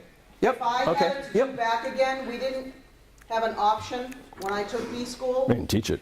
We didn't teach it. We only taught deeps. If I had the option to start out all fresh, I would go with mediums because those are really heavy. I, on the other hand, would never do Is this. that the only advantage of the weight? I mean, is there anything else? There is some. Go ahead. You answer This first. costs more money. This whole setup right here costs more money because you need 1 more box full of frames. Yeah. So you're into it for a little bit more money over here. There's a mathematical difference to the deeps versus the mediums. 3 mediums that space on those 3 frames does not equal the same space on 2 deeps. And you're cutting the queen's rearing down to 3 different smaller sections. So she actually potentially could raise a little less bees. So I guess the other thing too is when you're doing full inspection, you're doing 20 frames and then more. versus 30 frames. Yep. And you're going to start your inspections from the bottom and work your way up to the top of your brood chamber. Yes, sir. Are the honey supers always medium? Yes. They're never deeps? No. No. That would be why? Because that would be you could not lift it. It would be so if it was full of honey. A honey super, a medium, is like 45 pounds when it's solid honey, and then you've got 2 to 3 boxes, and you're already at this level. Try lifting that at 45 pounds and moving. It's almost impossible. It'll happen because your deeps could actually get honey bound, and then all of a sudden you've got a deep where they're supposed to be laying brood, and it's filled with honey. So that's something that can actually happen. Try lifting it. It's almost impossible. You'll throw out your back. You guys all lifted that 1 frame. Yeah. That was heavy. Yeah. Imagine that 10 frames like that if you had a deep. Yep. So if you just keep adding more supers on the top, will they just keep going? Yes. Yep. Is there any limitation? Like, can you just keep going? Height, you don't want it toppling over, and also you have to get up and get that off of there. So you want to keep it manageable for yourself. But for the most part, in the old days when I first started, 4, 5, 6 maybe on top of 2 brood chambers. We don't get those kind of honey flows anymore. So it's definitely changed. But the more on there, the better ventilation, the happier the hive's going to be. So instead of 2, put 3. Yeah, if they don't fill it up, they don't fill it up, but it's extra room for them. Yes. When you have the 70 pounds of honey that first year or second year, how many mediums do you have? That first year? Yeah. 2. 2. There was 2 on that hive. Yes. In a windy location, would you always choose the double? Because you're talking about 5 boxes, is that right? Yeah, say for a standard hive. Yep. Right, and so that's going to have 2 more, but they're going to be mediums, so that's lower to the ground. No, your hives are always going to be stationed at the same level off from the. But the whole, the total. It's not that much. Okay. Because 9.5, that's 18, that's 10. 32, 1, 2, 3, 4, 5. You're at 30 inches. It's like a couple inches difference. Negligible difference. Yeah, it's a negligible difference. Yep. You just want to make sure that your hive stand is secure on the ground, because once these get heavy with bees and honey, they can easily topple over. You get a good rain and the ground gets soft. All of a sudden you got 150 pounds of bees and hives, and then all of a sudden your hive stand starts leaning to the right or left and falls over. Yes. Could you put honey supers next to the brood chambers? Next to? No. Nope. Yes. I have a lot of deer where I live. Yep. And we're talking about toppling over. Deer have kicked my heavy garden statues and knocked them over. Do they knock these things over? I have never had a deer knock over a single hive of mine, ever. Bear? Yes. Bear. Deer? No. Bears. Woodchuck? Yes. Deer? No. Yep. They'll get into your garden more than so they won't bother the hives. The hives are very heavy. Yeah. Bear will knock them over. Yep. More questions? Yep. So you're lifting up each Frame. frame. So when would you be lifting the entire? So we'll get into that more, but to answer your question, when you do an inspection, you're going to take off everything except the bottom box. You start your inspection in the bottom box. So there's a whole method that we're going to do. So this comes off, it goes here, this one goes here. You start your inspection, 1, 2, 3, 4, 5, 6, 7, 8, 9, 10. You put this one back on, 1, 2, 3, 4, 5, 6, 7, 8, 9, 10, and put this one back on, 1, 2, 3, 4, 5, 6, 7, 8, 9, 10. You've pulled off your honey supers and you've covered them with a sheet or something so no other bees can get at them, and then you do your full inspection of your brood chambers. Does that answer that? Okay. More questions? All right. This is a basic estimate of what you're going to be buying. This is all, I think, in your notes and also on the website. Those prices are 2 years old? Okay, so they haven't been updated. This is for 2 deep hive bodies. Who here is planning on doing more than 1 hive? Okay. More than 3? More than 4? 1? Okay, I'm going to suggest that you think about doing 2 hives, okay? It was not suggested when I first started doing bees, but it is highly suggested, and there's a bunch of reasons why. One of them is you have comparison. So you could have 1 hive, and you don't know if that hive is good, bad, performing great, performing lousy, something's wrong with it. But if you have another hive and you have a comparison, then you sort of know what's going on. Also, you can use the other hive to switch frames and stuff. If you've got too much brood or too much honey, we talked about honey bound a little bit. You got too much honey in this hive, you don't have enough, pull a frame and switch them. So it's a good reason to think about having 2 hives. Okay? We'll go over most of this stuff. Does it matter if you get Italian bees for one hive and Russian bees Nope. for another hive? Nope. Nope. The Italian bees, you want to make sure you have your hives at least 5 to 7 feet apart. Better for the Italians. There can be some jumping of varroa mites between the hives, so better space is better. The Italians, they can be close. Do they fight? Nope. Nope. No different Nope. odors? No, and there'll actually be some drifting. Some of the Italians will go over to the Russians, and some of the Russians will go over to the Italians, and yeah. Here is a 10 frame medium configuration. Can you see? All the way down there. Says it right on there, triple decker. Welcome to the That's city. got to be Sue. That's got to be a Dorchester thing.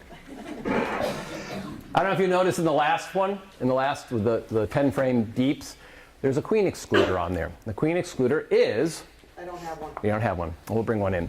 Queen excluder is a device that is a metal grate that is calibrated to not let a queen go through it. Only the worker bees can go up through there. Some people use them, some people don't. I tend to, who uses them? Do you use them? Use them? Use them? Okay.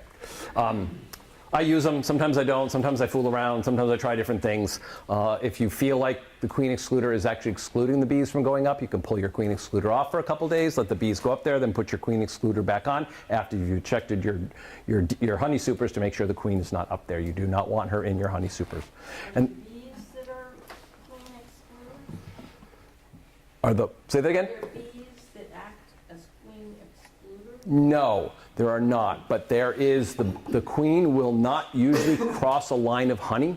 So usually she's going to be in the middle section of your hive in frames 2, 3, 4, 5, 6, 7, 8, and then they'll put honey at the top. The queen will tend not to cross a line of honey to lay eggs. So it is a little sort of built-in defense.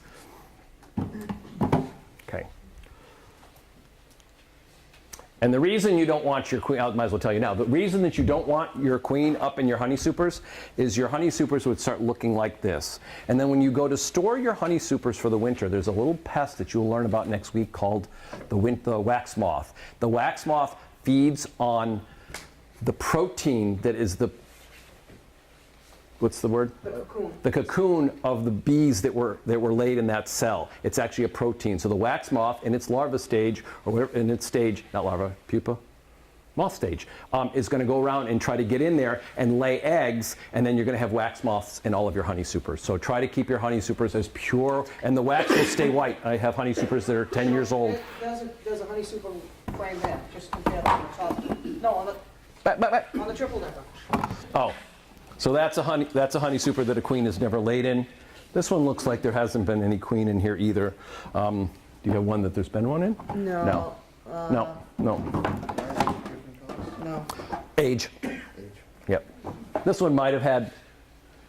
No, I don't think. Maybe there was. I don't think so. No. It's too consistent. Usually, if you see a queen, she's been up here. You'll see like it'll be black, like here, like that sort of half rainbow. All right. Why wouldn't you use an excluder? Sue says she does. It's a preference. It's the experience you have. Start out using queen excluders. If you find that it's not working for you, don't use them. It's like it's a weird. It's just ask Chuck. Chuck's going to be here in 2 weeks. Ask him what he uses. Ask every beekeeper that you come across whether they use queen excluders, and you're going to get yes and no and maybe. Sometimes it's the bees. Sometimes it's the honey flow. Chuck will probably tell you use them. The bees nectar flows on. They're going to put that honey up regardless of whether that queen excluder is there or not. And it keeps the queen down. It keeps your honey supers pure, so the queen is never laid in them. So.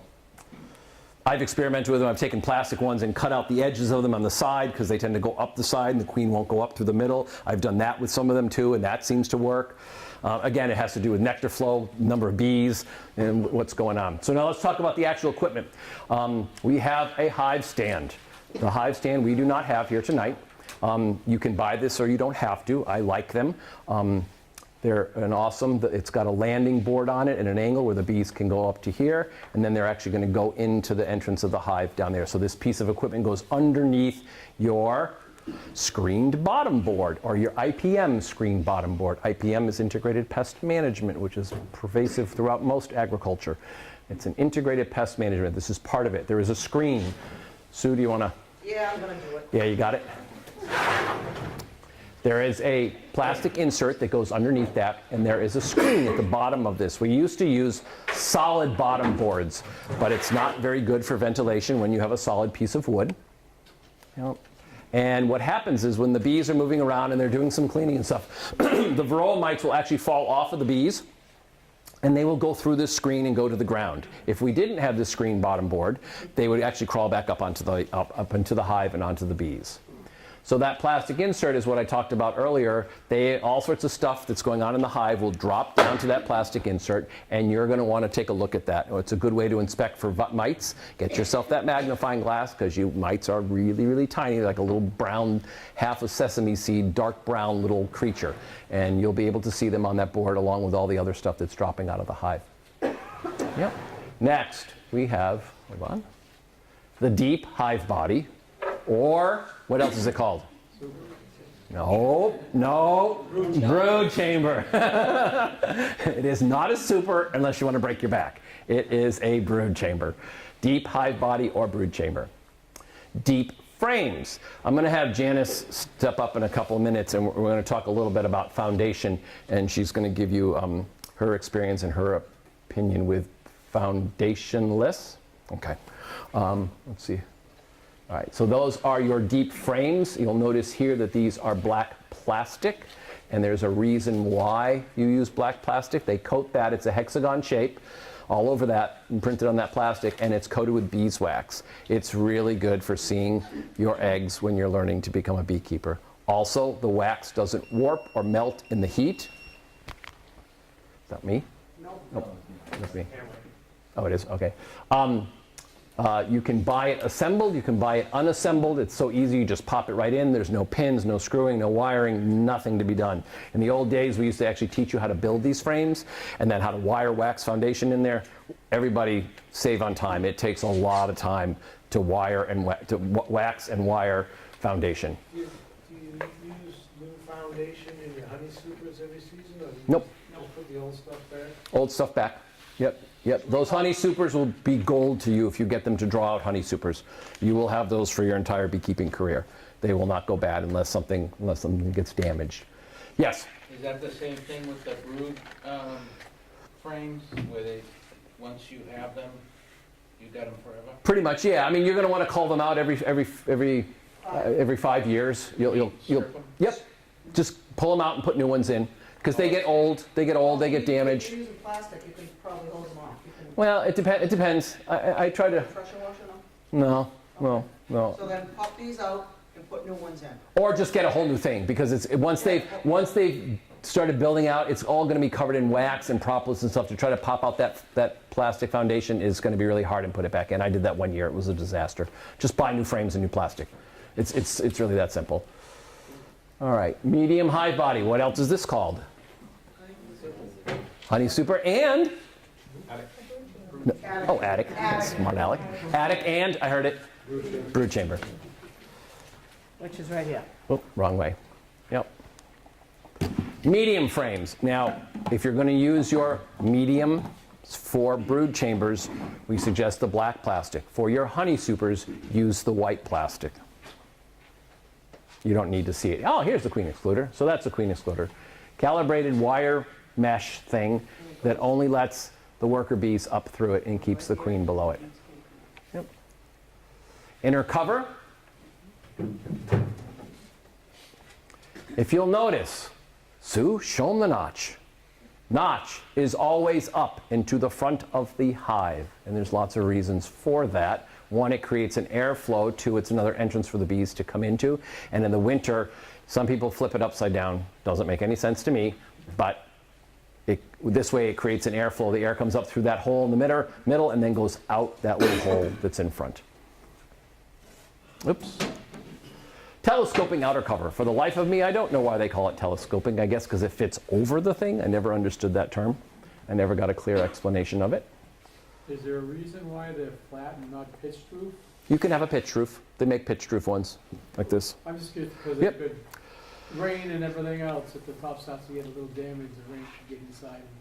And ruin it. I've never had a top get damaged. So, in the old days when we had flat bottom boards, you would tilt your hive. You always tilted your hive to the front like a 1 degree in case any water got on that solid bottom board. It would run out the entrance of the hive. But we don't. There's only a few people that use flat bottom boards. Yes. With the pitch roof, how do you keep the bees from creating combs up in the area between that board and then the pitch part? It's board. Yeah. You can't sit up Yeah. there. It's not like in an attic. It's not open, okay. Yeah, exactly. Yep. Yes. So I know I asked this question before, I just want to make sure I understood. You call them brood chambers, but there might be honey in those frames. Oh, there will be honey in there absolutely is honey in the brood chamber. There has to be honey in the brood chamber.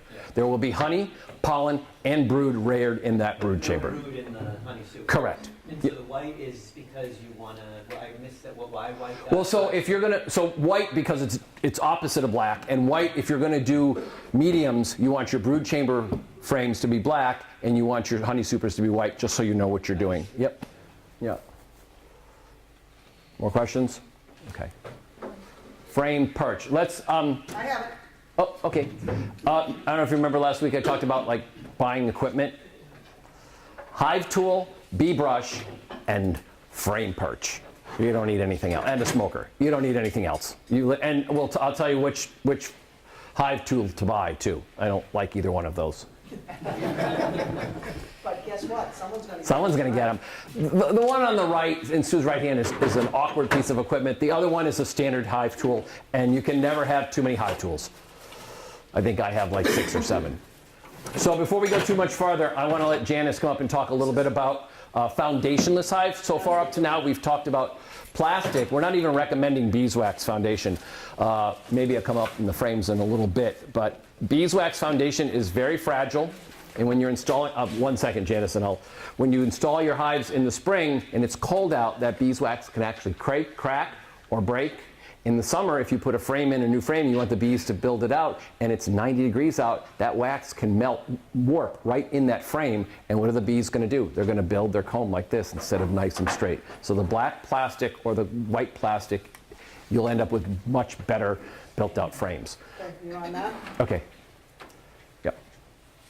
You can put 2 or 3 frames on that thing. It's a lifesaver. Oh. It's a lifesaver. And I'll show you how to use that when we do the in the round. We'll call it in the round. This is mine and I never use it. I love it. It's the best tool. You never use it. What do you do with your frames? I put them on the front, out in the front yard, right in front of the house, and I lay them right here, and then the bees can go right up into the house. And Yeah. That's how I do it. Dorchester. Dorchester. It's Dorchester. It's how they do it in Dorchester. I'll show you. And then Sue will show you. If you do use that frame perch, always rest your frames wood against wood. Do not put this on the ground. Do not lay it on the ground. Do not put it against something else. It should always be touching a part of your hive. Yeah, like that. Yep. That's all. That's all. It's just better for, like Sue said, you put the frame up against the wood, the bees are going to crawl up off that frame into the hive. Yeah. It's also, if you put them in that spot against the thing, chances are you're not going to kick it. If you put it on another box somewhere, you might trip on it. It's just better organization. All right, I'm going to let Janice talk. How long have you been keeping bees? So this is my second winter, so I'm relatively new. And one of the reasons why I wanted to come speak was because when Mike and I were starting out, we wanted to do foundationless from the beginning, and we had a lot of negative feedback about it. So I just wanted to share with you our positive story for it, if that was something you're interested in. So what foundationless is we start like this. We have, this is actually not a great example because these were not working great, but so we just buy the frame. Can you hold it up so we can see? Yep. It's an empty frame. It's an empty frame, and we get, it's called, all right, it's called split bottom that you can get, and there's a part that just snaps off, and then we glue it here, and it's a guide. And what happens is the bees will build off of this guide as they would in nature. Why? did we choose it this way? We wanted it to be as natural as possible. I'm not talking like we don't treat for mites, but as close to nature as possible is what we were looking for. We don't love the idea of having plastic in our hive, and another option is to also buy beeswax to put in, but then whose beeswax is that? Where did it come from? Right. What was it exposed to? So that was our reasoning why, not to say that there's anything against using the plastic, because I know a lot of people do. And those are all really, really valid. That's very, very valid what she's talking about. Yep. Another thing is, if you need to get rid of your wax, you just cut it out, and your frame's good to go again. You don't need to buy new foundation. It's one less expense to worry about. Things that we were up against, people telling us, it's never going to work, you're going to have a giant mess in there. You're going to go in and there'll just be piles of wax everywhere. Not true. What you need to do is make sure your hive is level. If it's not level, that's a big problem. And you need to go in a lot more at the beginning than you would typically. We installed from packages. We installed with boxes of completely empty frames. Put the bees in, put the queen in. We came back in 3 days. There was some issues, and actually, if you're interested, we're on Instagram, Beekeeping It Reels. You can follow us and check out our story. But when it starts looking a little bit like this. Little bloops, and you can see they get it right in the middle. They don't always get it right in the middle, and if that's a problem, you can cut and it's kind of like cut and paste. It's very pliable when it's first made, and we use rubber bands, and you put the rubber bands around. A couple days later, you see them, they chuck them out the front. They'll just chew right through them and get rid of them. Then, Are those double-sided? Are they on both Yes. sides? Yep. so this is the next kind of stage of it a little bit more, and you can see once they get down to that bottom, you can kind of rest easy because you know that it's a lot more secure by that time. And then they do eventually get to this. Which is exactly like? Do you do it with beets also? Yes, we're completely foundationless setup. One of the other things that we were told would never work is that we would never be able to spin our honey out and that the bees would have to do this work year after year. This was spun out.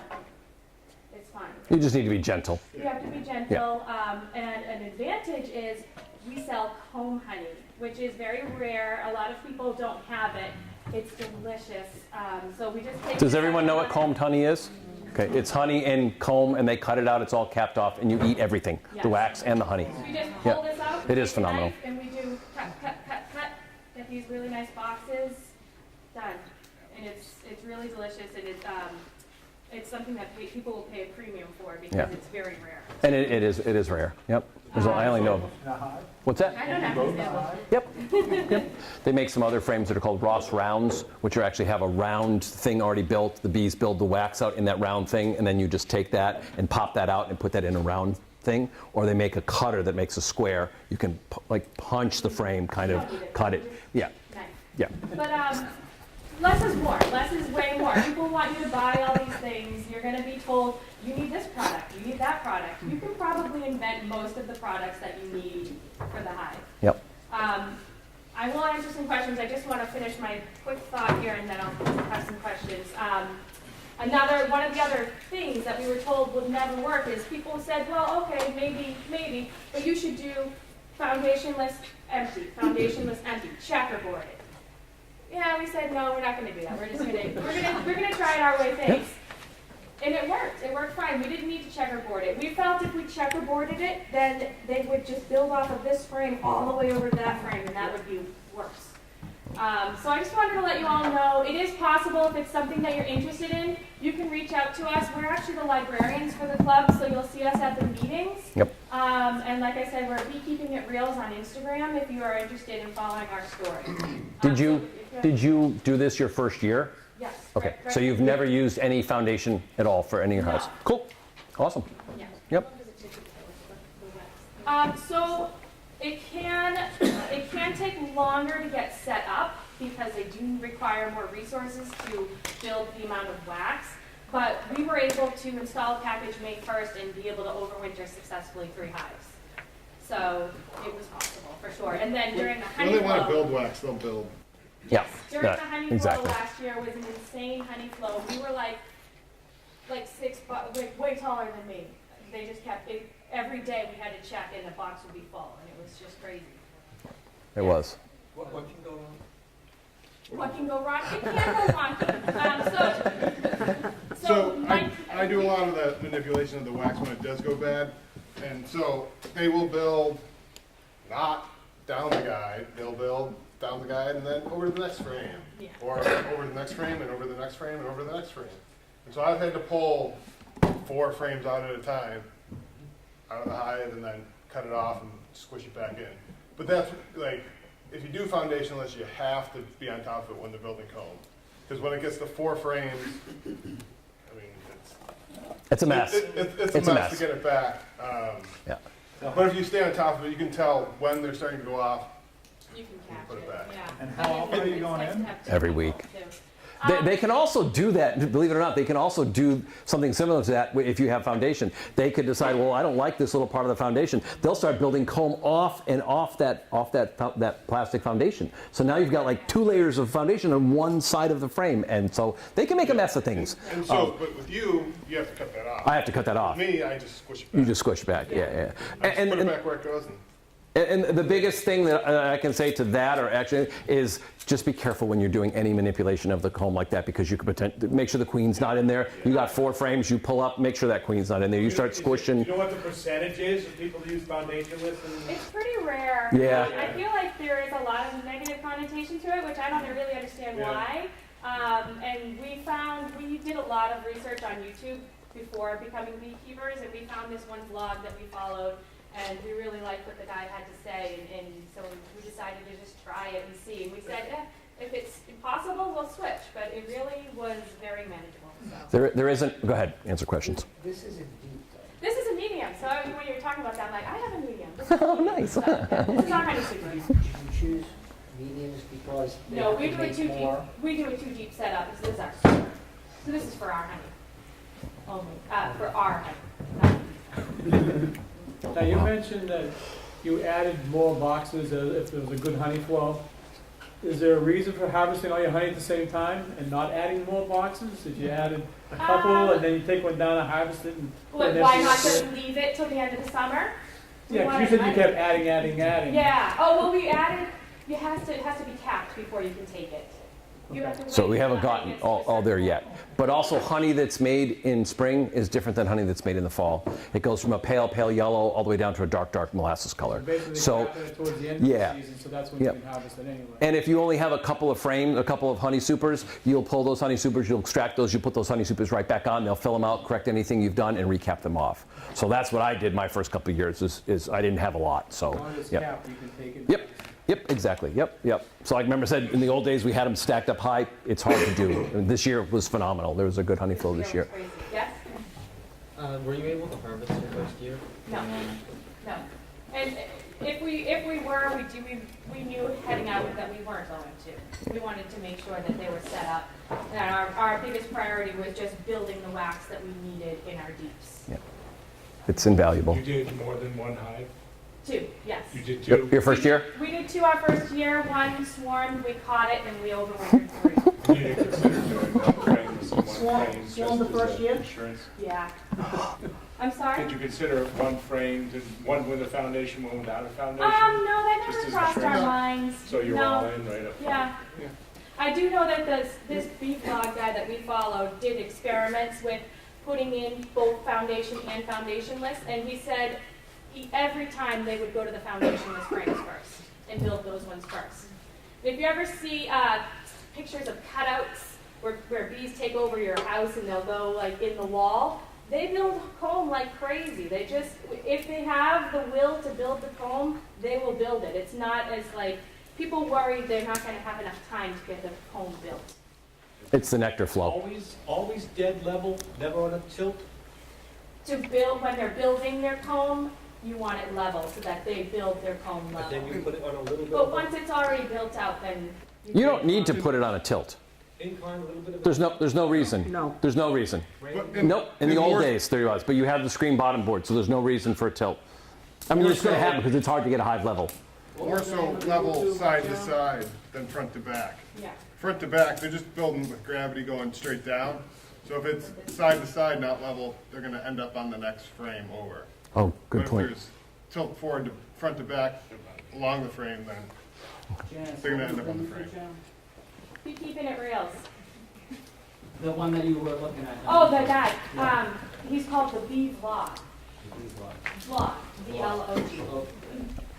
Yep. Is there any difference in, like organic versus inorganic, like if you're Well, plastic versus none? there's really no such thing as organic beekeeping, unfortunately, because the bees forage out 3 to 5 miles, so you can't control it unless you're on acres of land. Miles. Yeah. And also what Janice said is the foundation that you buy, the beeswax foundation, you have no idea what's in that. So some of the belief is that there are poisons in that beeswax that you're buying.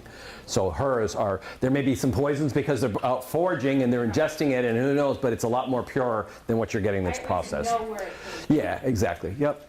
Yep. from. Yes. Do you use a queen separator? That was a trick question, Janice. If we had to take it off and then put it back on. Yeah, we had to take it off because they wouldn't go up there. Yeah. Yep. Did she use a queen excluder? It's just pretty much at that point similar to having a foundation. It's very similar. We didn't have to do any wires. Some people say, well, you'll have to put wires in it to reinforce it. We didn't need to. Nope. You know, we flip these things around just like anyone else would, and once they're built, like I said, once you get down to that bottom, once they reach this bottom, it's good. But we have deeps that they don't reach the bottom on. We don't flip the boxes, but They're using the frames that are on the bottom of these.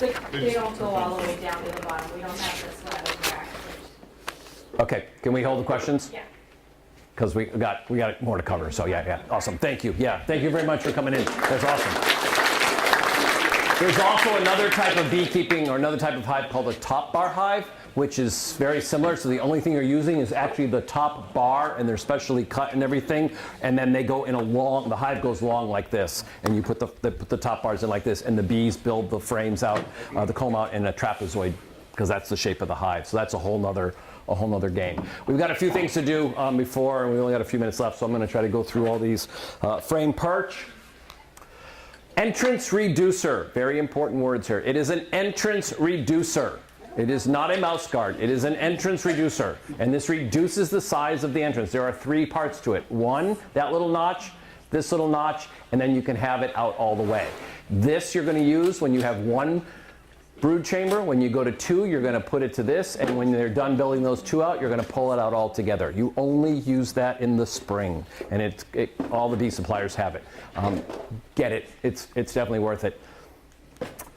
Mouse guard, aka mouse guard, universal entrance reducer. This is something that you will use in the fall going into winter. You'll put it on sometime in September. There's a couple different models of this. I like this one the best, because it's movable, and not every hive is exactly the same, especially if you're going to make your own equipment or buy it from somebody else. You buy some from one person and buy something from another person. It may not be exactly the right. Don't the bees kill the mice anyway? They do. They can. They'll sting the mouse in the nose, and then they'll cover it up with propolis. They'll suffocate. Yep. All right. I don't know, what's that? Tools and clothing, just some cost analysis. The others were like $400, $500, $600. This was $200 and something. You're looking at a package of bees, $120. You're up almost close to $700, $800, probably a little bit more.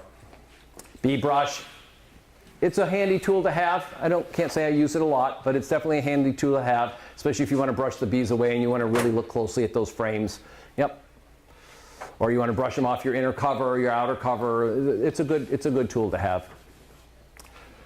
Frame lifter hive tool. This is the good one. The other one is funky. I think you'll cut your hand if you use it. I don't like it. That's the good one right there. Okay? And they will get dirty. Keep them as clean as possible. As with all your equipment. And the other one is the one that Sue had, and then there's the standard hive tool. This is the best one, and I'll show you how, when we do the in the round, show you why this works. That little sort of fulcrum arm at the end is very helpful for lifting out frames that are stuck in there with propolis. Smoker. Get a good smoker. Smoker fuel. I use pine needles. Pine needles. Pine needles. Pine needles. Pine needles. Pine needles. Pine needles. Don't waste your money. Pine needles. Works the best. Yes? Dry. Dry. Yep, and there's a way, hopefully we'll have, in probably March or something, we'll have a little demonstration outside. We'll see who lights the smoker faster, Sue or I.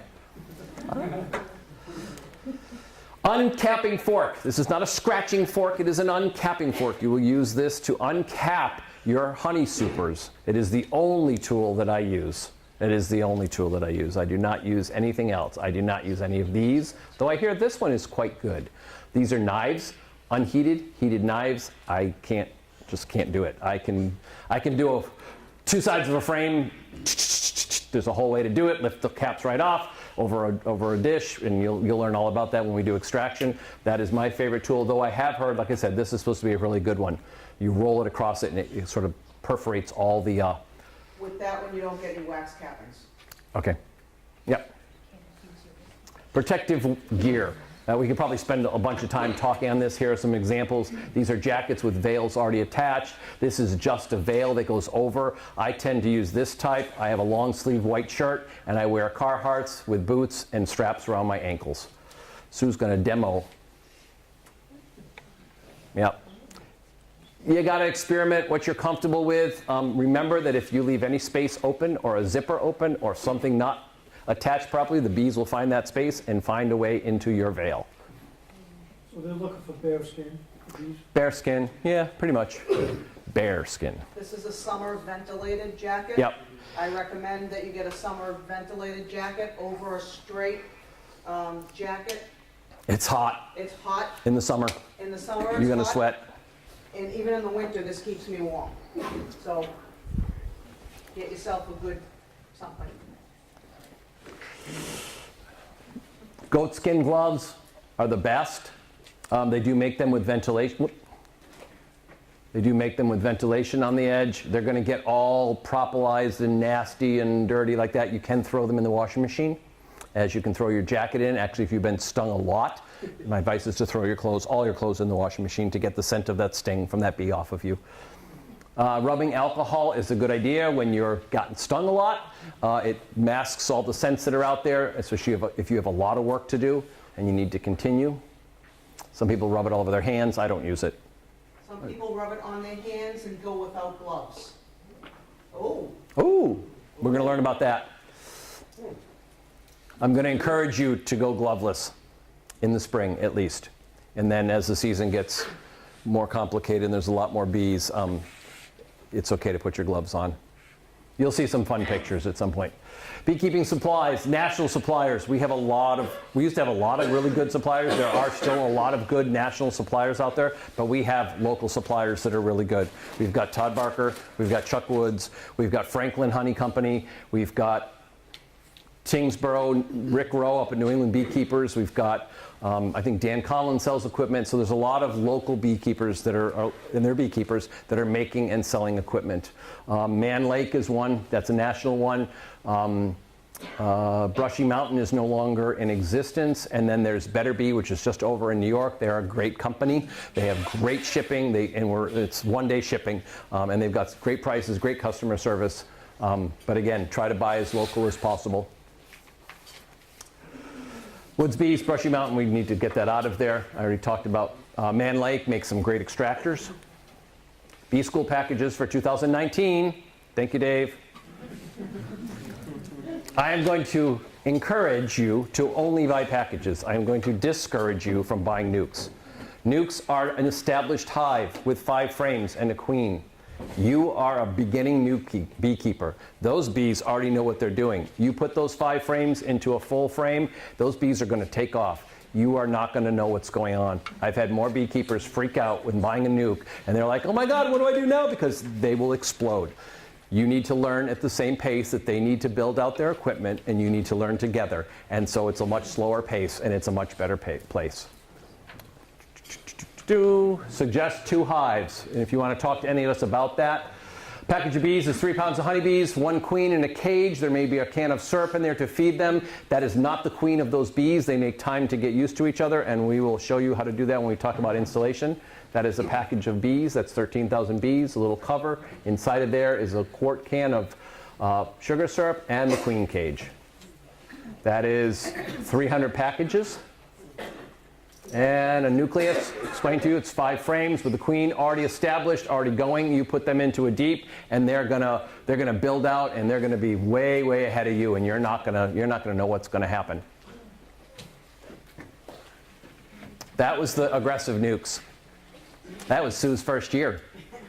That was not fun. And I went against my teacher's philosophy. And I went and picked up a nuke at his house. Did you do a package 2 that year, or just a nuke? Just a nuke? I Yeah. started with 1. Yep. I drank the Kool-Aid with 1. You did. Yeah. Yeah. Those are all nukes. Came up out of Florida. That's Sue.